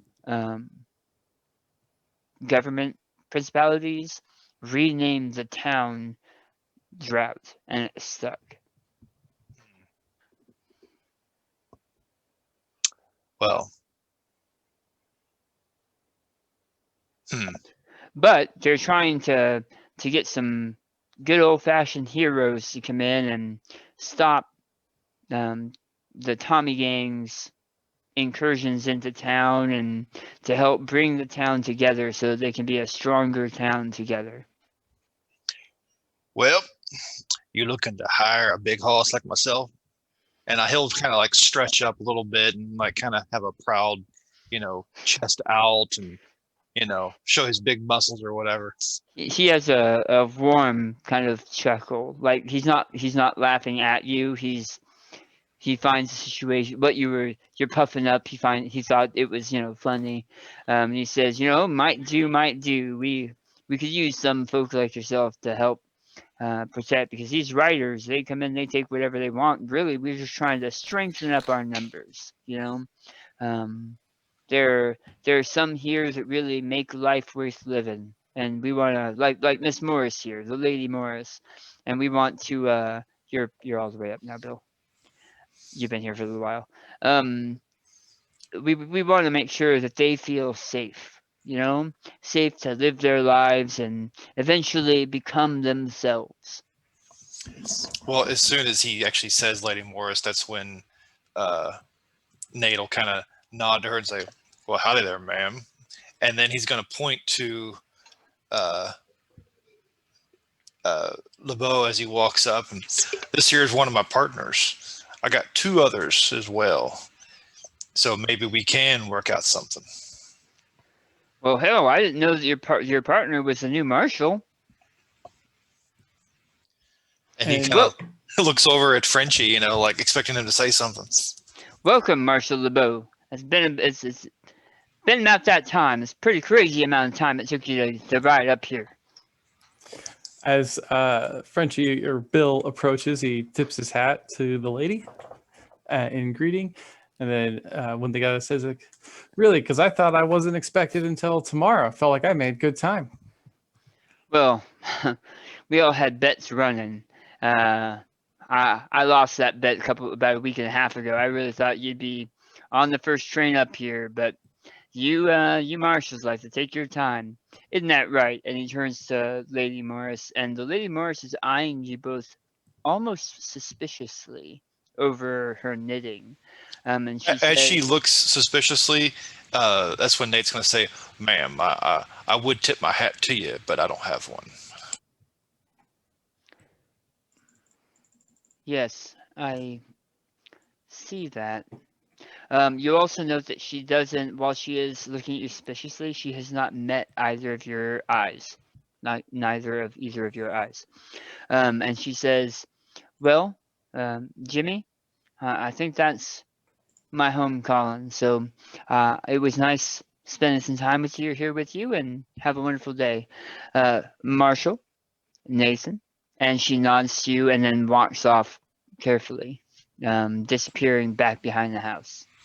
As she was disappearing, he got up out of his chair and, nodded to her and then sat back down. He's pretty much almost done with his tea or whatever at this point. Yep. And says, well, Jimmy Jack, can I call you that? Can I call you Jimmy Jack?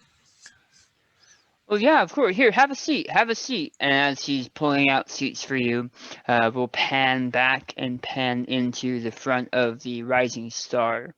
The Rising Star is a 2-story large building, more grandiose than most of the other buildings that you've come across so far.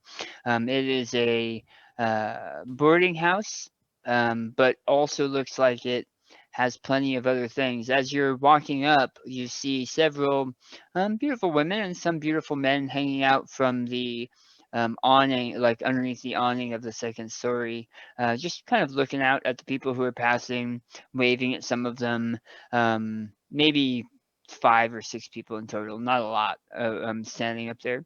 And one of them sees you, Hector McCormick, and you see her shout like happily, and she goes, I didn't know you came back into town.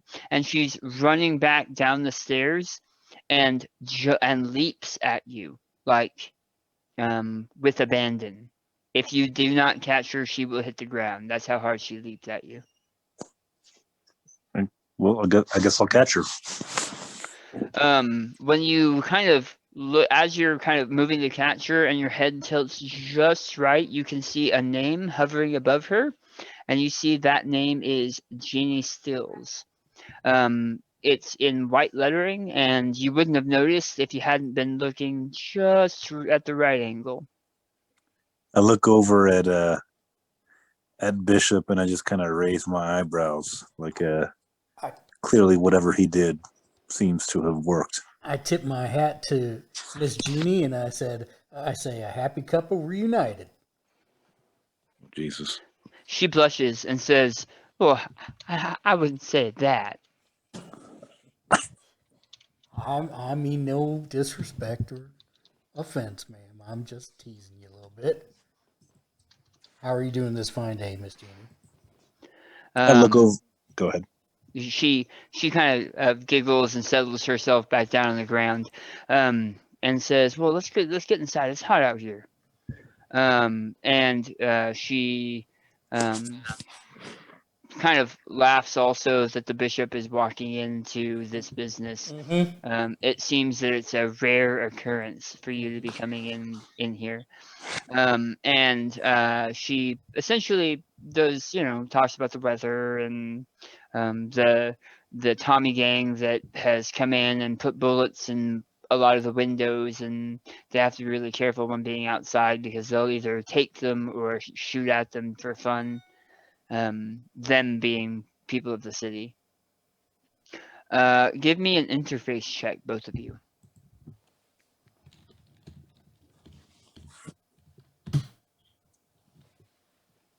14 for me. 13. So, while most of the, I'm going to call them NPCs, that have been walking around, you haven't gotten that kind of sixth sense of an interface node. You get that feeling off of Genie and off of the bartender. There's probably 15 people in this open saloon area. You only get that feeling off of those two. What's the saloon member's name? So Genie Stills and the man behind the bar, if you kind of tilt your head just right, it looks like his name is Tom Collins. That was not one of the ones that was listed earlier. Correct.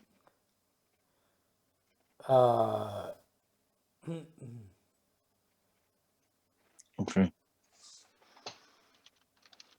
When we walk into the boarding house and into the bar, I will say to Jeannie, I know I don't come in often. It's not exactly part of my purview sometimes, but with the Tommy gang coming in so often, I'd like to see if it's all right with you. If anybody wants to do some repenting, things they need to get off their chest. And also to put a blessing on the place so that if they attack again, hopefully no one gets hurt. I mean, we're thankful for any guidance that you can give us there, preacher. That's what Tom Collins says. But I think I'm beyond giving confessionals. Little Jeannie here, she can do what she likes, of course. She's not one of mine. Any way you break about it, not part of my business. But I think I'm good. And I wink at Tom and I say, "Never too late, son. Never too late." He nods his head to you, takes out a dark bottle, uncorks it, and pours 4 glasses, small glasses, of a dark brown liquid, and then slides them out on the table. I'll nod to Tom and I'll partake. I will happen to glance back at Jeannie for a second, though. Is she wearing a belt buckle? She is. So that's what I was saying. So most of the NPCs you've come across, do not have the tennis ball. I know. I'm not asking that. I'm asking if she's wearing a belt buckle. No. Okay. I'm not sure. Were you thinking that a belt buckle also insinuates that they have the tennis ball? Negative. I'm actually asking if she's wearing a belt buckle. Oh, no. Okay. Well, she's wearing many skirts and no belt. She does have that tennis ball, though. Right. Understood. Tom does have a belt buckle. I'm not sure why it makes a difference, but he does have a belt buckle and a tennis ball. And I'm ridiculous? Well, I haven't heard them trying to wrestle up all of the town possums to take on the Tommy gang yet, so. Hey, nothing will happen unless you try. That's my motto. Keep that in mind. We still are headed back to Exalted at some point. Oh, God. I will. Don't remind me. I will lean into Hector and I'll just kind of say I was going to comment about Jeannie's belt buckle and see if I could hack her node, but she ain't got one. I'm thinking maybe we could use her to, or ask her some questions. It sounds like our characters haven't been here for a while. I'm just going to ask Jeannie what's been happening while we've been gone. And then ask Jeannie what's been happening while we've been gone. Well, the sheriff got himself hung. That was nothing great. And the tailor, Tim, Jesus Christ, the tool man guy. Yeah. he got himself kicked too. So that shop's been closed for a little bit. So we've been having to sew all of our skirts by hand. Though, I mean, nothing really has come more exciting than the Tommy Gang, but we're hoping that somebody will be able to put their foot down on that cruise soon, because we just want to grow. And give me a human perception, please. Grow? Yeah, give me human perception. Yeah, give me a second. From me too, or no? Yeah, you're standing right there. I'm just making sure. Yep.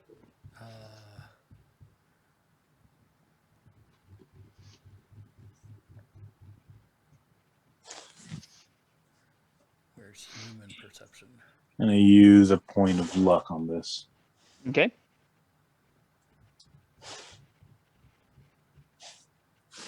Where is it on the sheet? All the way on the right, I think.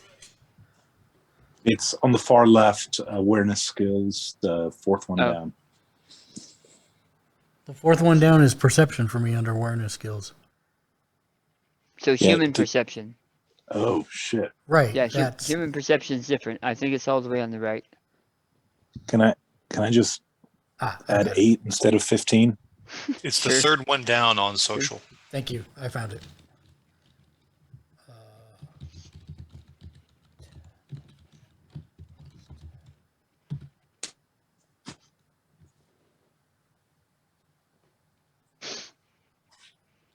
Yeah, both of those numbers are high enough. She went from sounding kind of chipper and upbeat to sounding almost creepy with the last couple words. And then the words settle in. There's like a silent beat for maybe 1 or 2 seconds. And then the grin is back and she takes her shot. Just kicks it back and then laughs. So, I'm not sure if this is Hector role playing or it's like out of that, but based off of the way she's acting and some of the stuff you said about the machine or the system correcting itself, I'm certain to be concerned about like the possibility of like AI or some kind of self-awareness on some level. Just the combination of the words, what did she say? Improve ourselves? No, grow. To grow, yeah. I've got nothing else to go off of it except for a hunch, but I share that with Bishop. Well, my concern is a little bit more pressing, I think. If this system is rewriting itself all the time and constantly updating, how long until it constantly starts updating us and we become these characters? Mm-hmm. What do you think the chances are that these aren't just characters? It's a possibility, but it sounds like we all need to defeat the Tommy Gang. Yeah, I think the sooner we get that taken care of, the better. And I've got a plan about that. I happen to have the tallest building in the land, and I have a hunting rifle. So I think if we can catch them the next time they're riding into town, we might be able to set up a little ambush for them. You know, I think that's a fantastic idea. As you guys are talking, a fairly beautiful woman walks in, where Jenny Stills is dressed more, let's say, more comfortably. Let's put it that way. The woman who walks in is dressed more Victorian Western.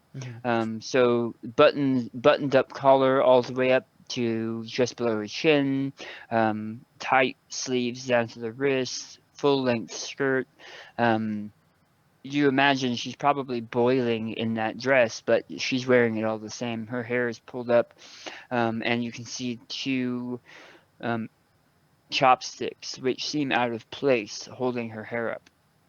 And she walks in and says, "Miss Stills, can I please speak with you?"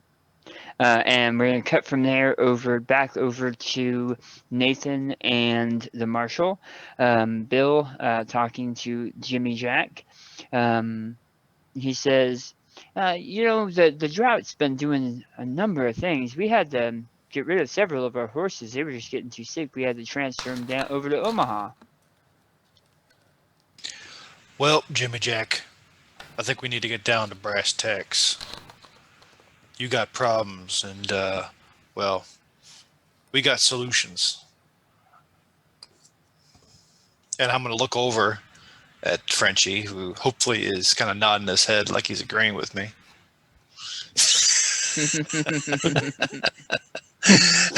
And Nathan's gonna kind of give Jimmy Jack a real serious look. He puts his empty glass of tea down. You hear the little ice cubes kind of smacking each other as he does, and he looks at Jimmy Jack and he says, "When are your problems supposed to arrive again?" Well, about 2 days' time. They aren't like a clock or anything, but we have a shipment of goods coming in about 2 days, and usually those boys are here right after we get our shipment in. How many of them are there normally? Between 12 and 16. They packing lots of sidearms, rifles. Some rifles, mostly 6 guns.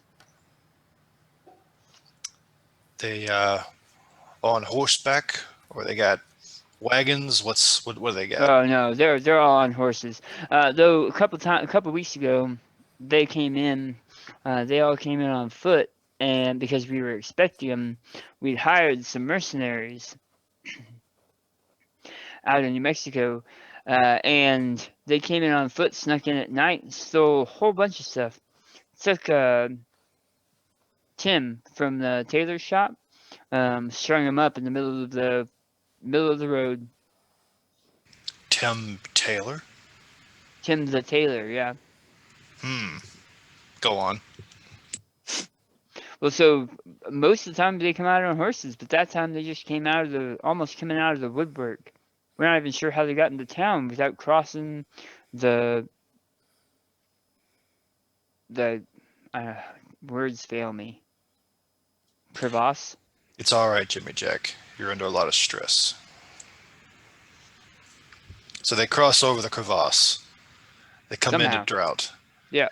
Do you know where they're coming from? Do you know where their headquarters are? Do you know their leader? If we knew any of that, we could have taken them out a while ago. Just hire a couple nice gun hands.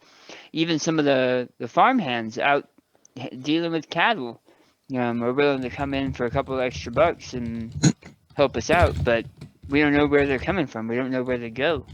So you want them dead, alive, or recruited? The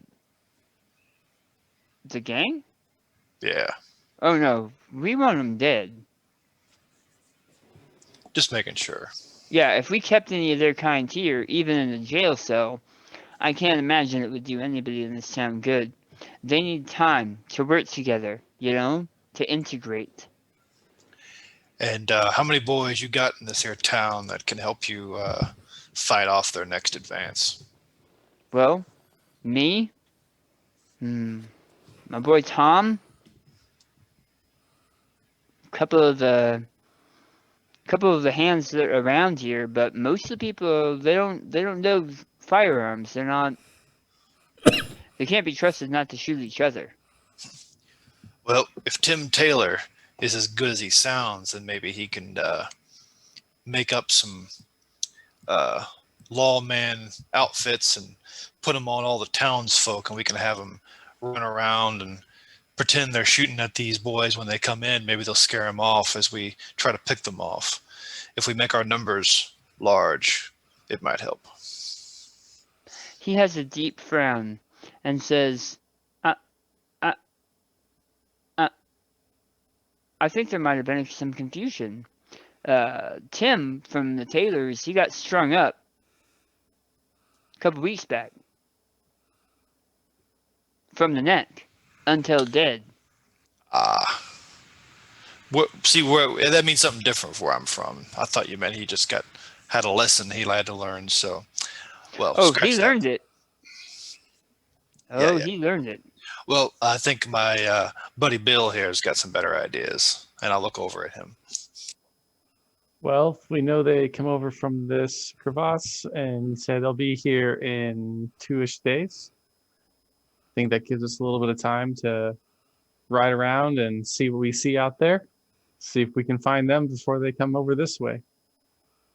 Get the ambush on them.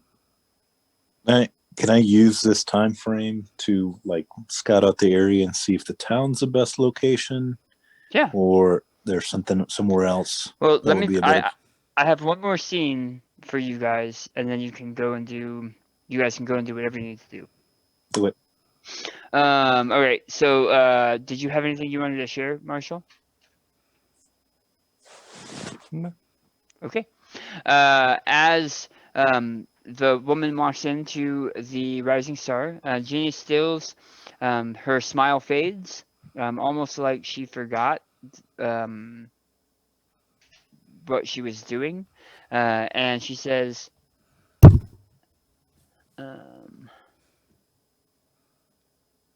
"Yes, Lady Morris, I'm coming." And she sets the glass down and then follows Lady Morris out of the Rising Star. And you see them kind of walking down the road this direction. Close, like where they could be holding hands, but not holding hands. Now you're good. That was all I needed to do. So I'm actually going to walk up to Tom and I say, Tom, you know these Tommy boys, this Tommy gang, is causing the town a world of hurt. We're thinking about possibly trying to do an ambush. You be willing to help?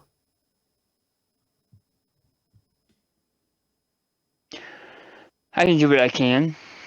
I can't say that I'm the best shot, but I've been known to wing a buck a day or two. Well, and this is a nice high establishment. I figure if you're up on top, if you miss a couple, it's not going to matter. If you hit any, it's only going to help us. It's fair. It's a fair point. You guys really set on doing this, on helping us out? That's why we're here. That's why I wanted to come in. I don't know what... Oh, Anthony dropped. I don't know what changed your mind in your absence there, Bishop, but I'm sure I'm glad to have you back in this avenue. Say, Tom, that's a mighty fine belt buckle you got there. Where'd you pick that up? He looks down and kind of looks at it and says, "Oh, a family heirloom. And he stops talking.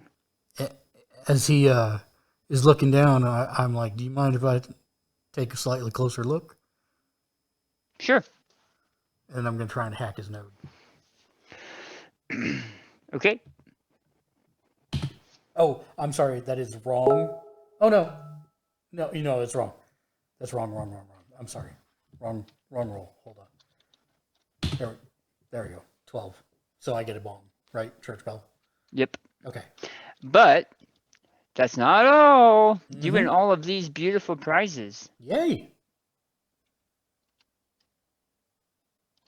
Oh, You hear a loud screech, as if an animal was turned inside out. oh, my poor donkey. Um, I run it's a out and strange it's a strange feeling as you're trying to access that node. You feel resistance, and then you feel something that almost feels like code flowing back over your node from there. I look at Hector and say, "Let's not try that again." And I run out and look and see if the donkey is turned inside out.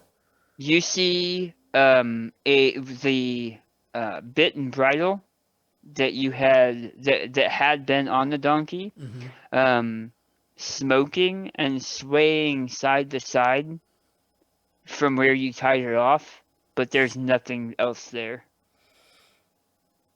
Well, Oh, look, I'll leave that there. Maybe it'll scare some of the Tommy gang.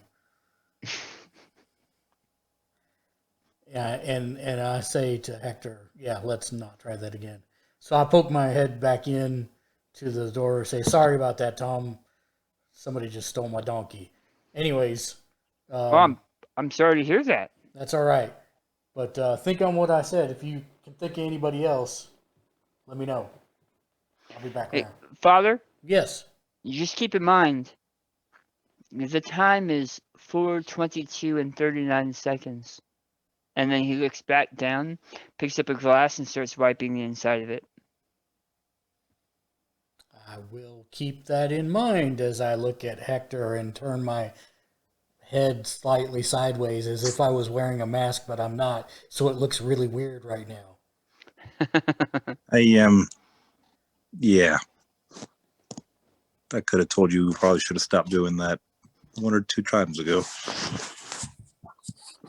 Do we still have the rifle at least? Yeah, it's on You my do. back. Okay. I am not going to mess around with that no more. But I am going to go inspect the church. So if you're going to follow after Jeannie or scout around, I'm going to scout the church. I'm gonna go. Well, like I said before, I kind of want to inspect the area. Ideally, try and take advantage of my tactic skill. See if I can't set us up in a favorable position. As you scatter around town, the town proper, you see that there is in fact a fairly tall ravine. It's about 30 feet from bottom to level with ground, nearly surrounding the entire town. There's a very small bit out the back behind the mayor's house that has a fairly large, medium-sized cattle corral that leads out into a piece of land, a fenced-off piece of land. But other than that, there's this ravine that surrounds the entire town with 3 bridges. One bridge here, one bridge here, and one bridge here. As you are walking around, you see. Give me a perception check, sorry. For Hector.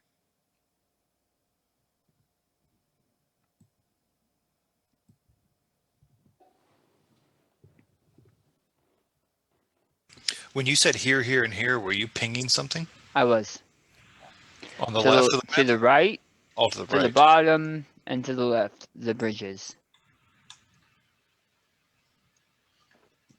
Okay, I see the bridge on the. Oh, I thought that was just a walkway. Okay. So where these are wooden bridges, that is an earthen bridge. Oh. Okay, so you walk around, you see that. You rolled really well for perception, and you note that other than a handful of NPCs, most of the NPCs you're seeing are copies. They might be wearing different clothing or have different like facial hair, but most of them are maybe 3 different models, like 3 male models and 3 female models, and they're just copied and pasted. None of them are, Genie Stills, Tom Collins, the Lady Morris, etc. I'm sorry to ask on his turn, but did he find those other two people? He was looking for tactical areas, so Right. no. Okay. No. Curious if he bumped into somebody. Skipping back to Nathan and the Marshal. Well, Nate's gonna kind of elbow Bill because he kind of fell asleep there a little bit. Is Frenchie still around? Yeah, I'm here. Okay, you dropped out. So, basically, to put it in to wrap it all up. Well, number one, Nate doesn't have a tactic skill, so it stands to reason he'd probably screw that up originally.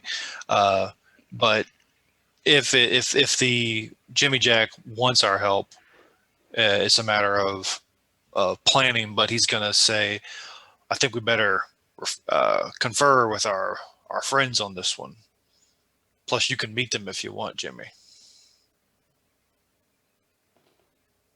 I think I'll be up for meeting them in a little bit. I mean, right now I need to finish some projects here at the house.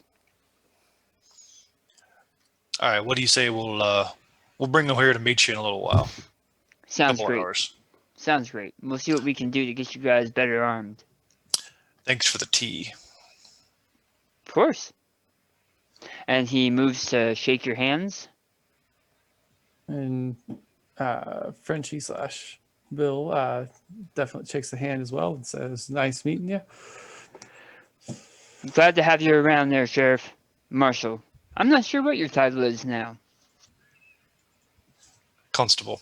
Then yeah, Nate will shake his hand as well. Okay. As you guys are making your way down past the church, you see somebody moving beyond the windows. The church is a fairly large building and is made up of really like 4 rooms. The main room is the main area, which includes probably 12 pews. All of them look well worn and very well taken care of. Each of them has a small copy, though mismatched copies, of what looks to be a Bible, though the specific denomination you can't really be 100% sure of. At the back, you see a huge stained glass window, and it is high up on the church behind the parapet. And it's up here on the 2nd story where it will get sunlight. And it is a huge scene. It looks like a sunrise over a couple tall hills with several crosses on top of one of the larger hills. The hills being yellow and not green, and the sky being like hazy peach and pink, which were uncommon at this time for stained glass of this nature, but who cares on that. There's also thin stained glass windows on the sides, though it looks like many of the glass areas have been shot out and wood has been hammered over much of those side windows. As you're looking through the church, please give me a perception check, Bishop. Yes, sir.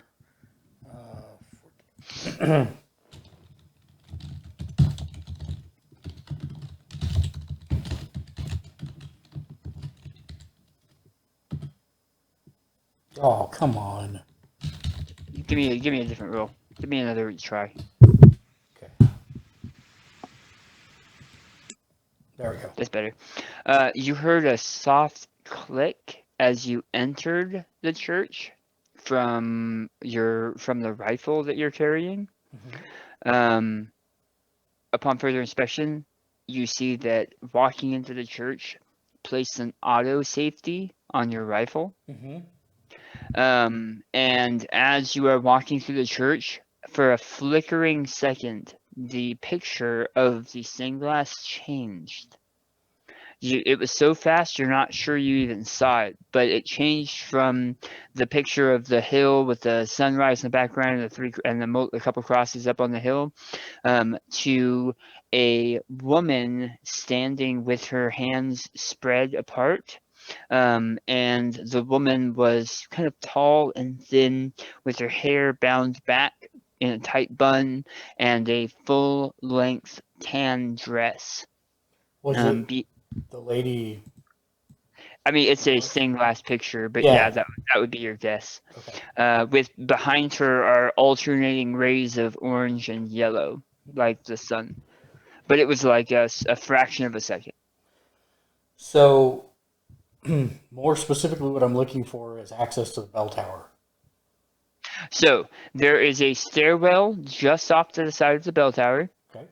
That is leads around in a square up to the bell tower, and then there are the bishop's quarters on the back of the church. That's this other building back here. Okay. And as I'm going to go all the way up to the bell tower. Okay. As I'm in the bell tower, does the automatic safety disengage? Nope. What happens if I hold the gun out the front window? Once you hit like 3 or 4 feet, like you are stretching as far as you can stretch, you hear a click. Okay. Or feel a click.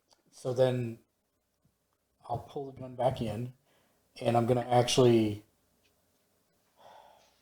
attempt to climb out the backside of the bell tower onto the roof right here. Okay. Was that where you were? Where was your arm out? My arm was out the front. Okay. As you try to like attempt to climb out the bell tower, give me an athletics roll. Sure. Athletics is there. Okay.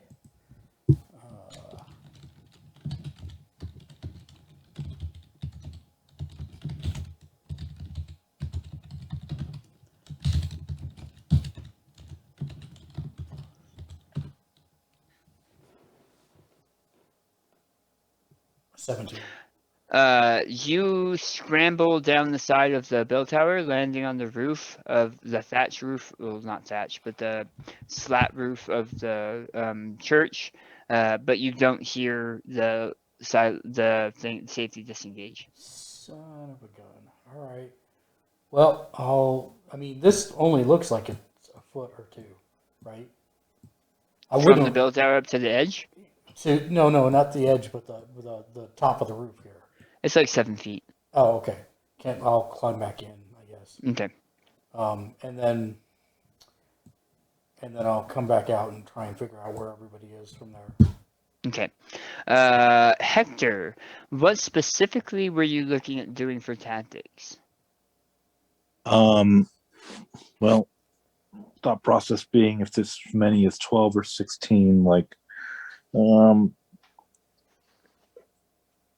basically combination of trying to set up like the element of surprise, get the jump on them if we get into a gunfight, and then also possibly setting up traps so that instead of facing all of them at the same time, maybe we only face our equivalent number at any one moment, right? So choke points, that kind of stuff, where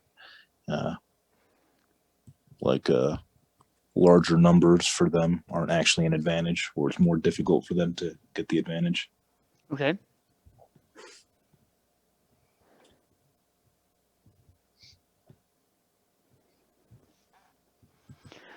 So you're pretty sure there are enough wagons and the like that you can pull across a couple of those bridges, but you're not going to be able to block off all 3 bridges.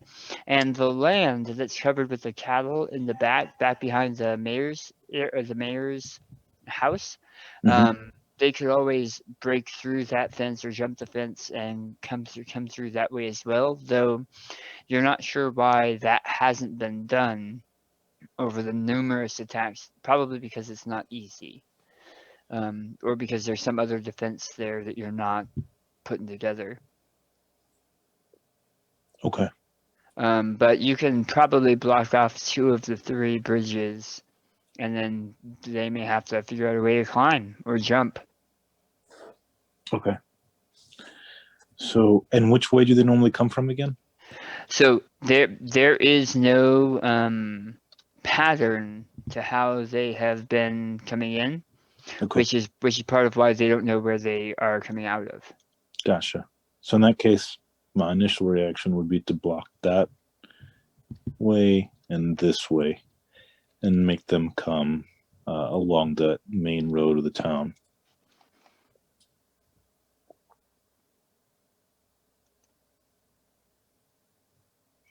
Okay, one more time. Block. So the left and the right sides block those off, and then the main drag right down the center of town, where, like, if you were at the top of the church, you'd have a clear line of sight all the way, all the way down. Okay.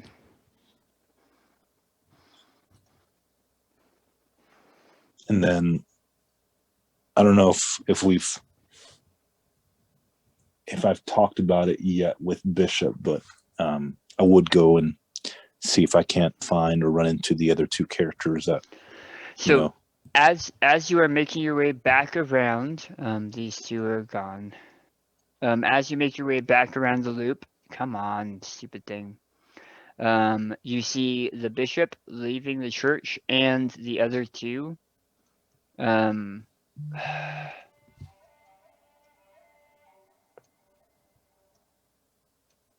I can respect that ringtone. Making their way down as well at the same time. In fact, I'm flagging everybody down, trying to get them to come over to the church.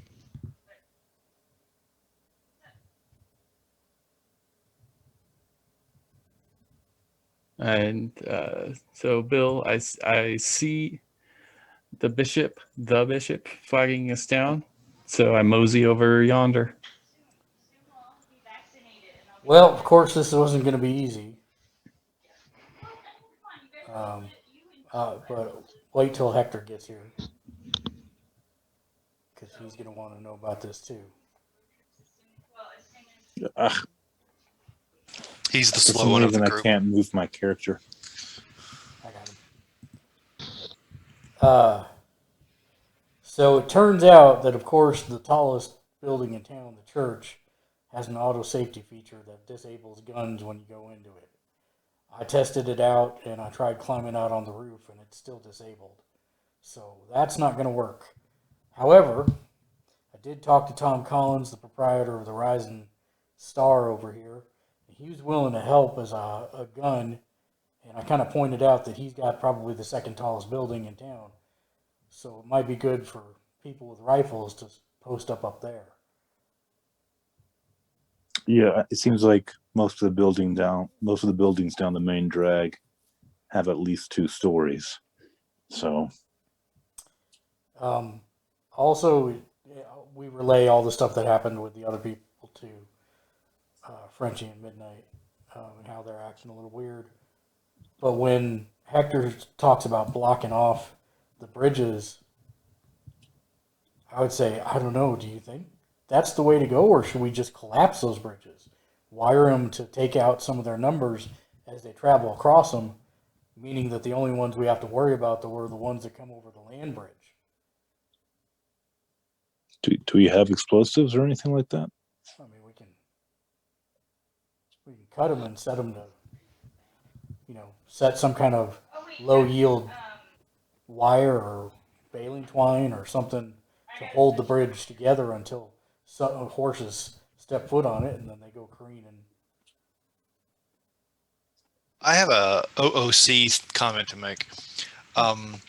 Maybe between now and we play again, I don't know if this is possible or if we're allowed to do this, but I think that Nate would probably try to put his social abilities to use by maybe interviewing the NPCs of the town, even though they're all kind of the same and just dressed with different palette swaps or whatever. Yeah, thanks and for try to becoming gain a fan, more and thanks for the information likes. about You're a rock star. the intervening force, and maybe even like hire scouts to go out and like at least go out in different directions to find out, like, okay, they're at least they're not coming from the east, or at least they're not coming from the north. Maybe we can whittle down the options by using the people here and sending them out to do it, or doing it ourselves or something. Like, I just feel like there's got to be a way to eliminate one cardinal direction.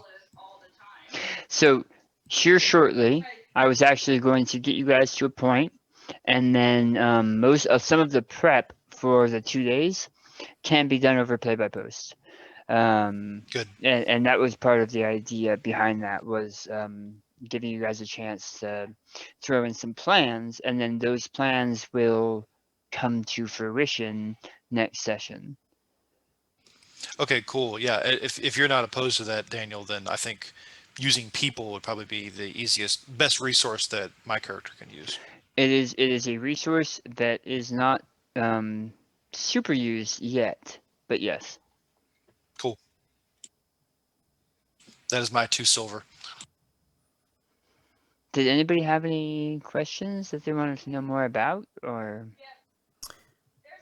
I mean, I think a lot of it's going to come down to, I kind of want to talk to the different people in town and see who's willing to fight and who's not, and see what provisions we can find at, places like the Trot's Groceries or Bert's Services. Tim's Tailors is empty now, I imagine, so maybe we can actually get some cloth or things we might need there, since he's not using them. Mm-hmm. And I do have a question about one specific thing. On the southern bridge, there is an eastern road that goes through kind of a gate, and it swings up and to the right to the east through another gate. Does that continue on, meaning that there's a fourth way into town, or? So this gate, which leads back to some people's houses. Right. This is actually like a blacksmith. Okay. A blacksmith, leathersmith that makes like horse tack and horseshoes and stuff like that. Does he know how to make swords? Sorry. Sorry. Just looking for a +1 sword. No, he doesn't know how to make swords. Okay. He's pretty good with meat, though. Oh, he's a meat crafter. Smithing. Yeah. Yeah, meat smithing. And then no comment. These are also small houses. Right. So, I mean, are we just saying for sake of gameplay, they can't drive through over here or through here? Sorry, that's what I was describing earlier. This route, let me color it real quick. Where is it? Freehand. And Greenworks. Goes like this. Am I supposed to be seeing something? You will in a second. Okay. I think it doesn't show up until I actually...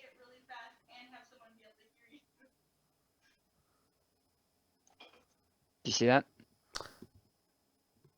The neon green? Okay, so... Right. And it actually loops around. I see. And so it goes under, like, right here or something is what we're saying? Yeah. So where I put that brown box is the obstacle that Hector wants to put in over the land bridge. Right. So water would flow underneath it. And then this area back here is a huge cattle area that has gates and fences that for some reason haven't been, whatever, they haven't used them. Right. Got it. So I got it. So this is, yeah, okay, perfect. Yeah, then that's probably what I'll end up doing. And I mean, my two votes is, let the supplies come into town, and then as soon as the supplies come into town, we trap those 2 wooden bridges. They can always be rebuilt. And then we only have to deal with everybody coming in over the land bridge. Mm-hmm. But that's my 2 silver thoughts.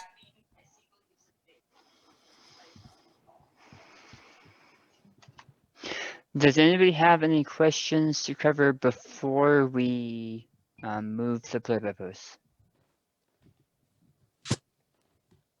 No, I don't have any other questions. I'm good. Then I think that's where we'll end it for tonight, with you guys kind of looking at your options and figuring it out. So thank you guys very much for playing. I hope you had fun. I thought this would be a different take and an interesting reveal, and we have a handful of sessions until this story has hopefully reached its conclusion. And everybody's dead. But yeah. Awesome. Well, in that case, thank you everybody for joining us. As always, on YouNow, if you'd like to support us, become a fan just like Nia Small did. Thank you for the likes as well. You're a rock star. On Bigo Live, make sure you double tap the screen, just like Muller did, to send us a little love. And then, of course, you can become a fan there as well. On Twitch, make sure you hit that fantastic follow button, or if you're able to, make sure you hit the subscribe button to become one of our rock stars. On YouTube, make sure you hit the like, subscribe, and of course the bell icon to be notified whenever we upload new content, which is almost every single day, Monday through Friday. And last but not least, you can head to our Patreon page at patreon.com/gamersledge, where you can get your name on every single show that we do for as little as $1 a month, just like the fine folks scrolling across the screen right below me and over the right side of me right now. Thank you to all the players. Thank you, Billy. Thank you, Anthony. Thank you, Jay. And Daniel, thank you for running. Until next time, game on. Game on.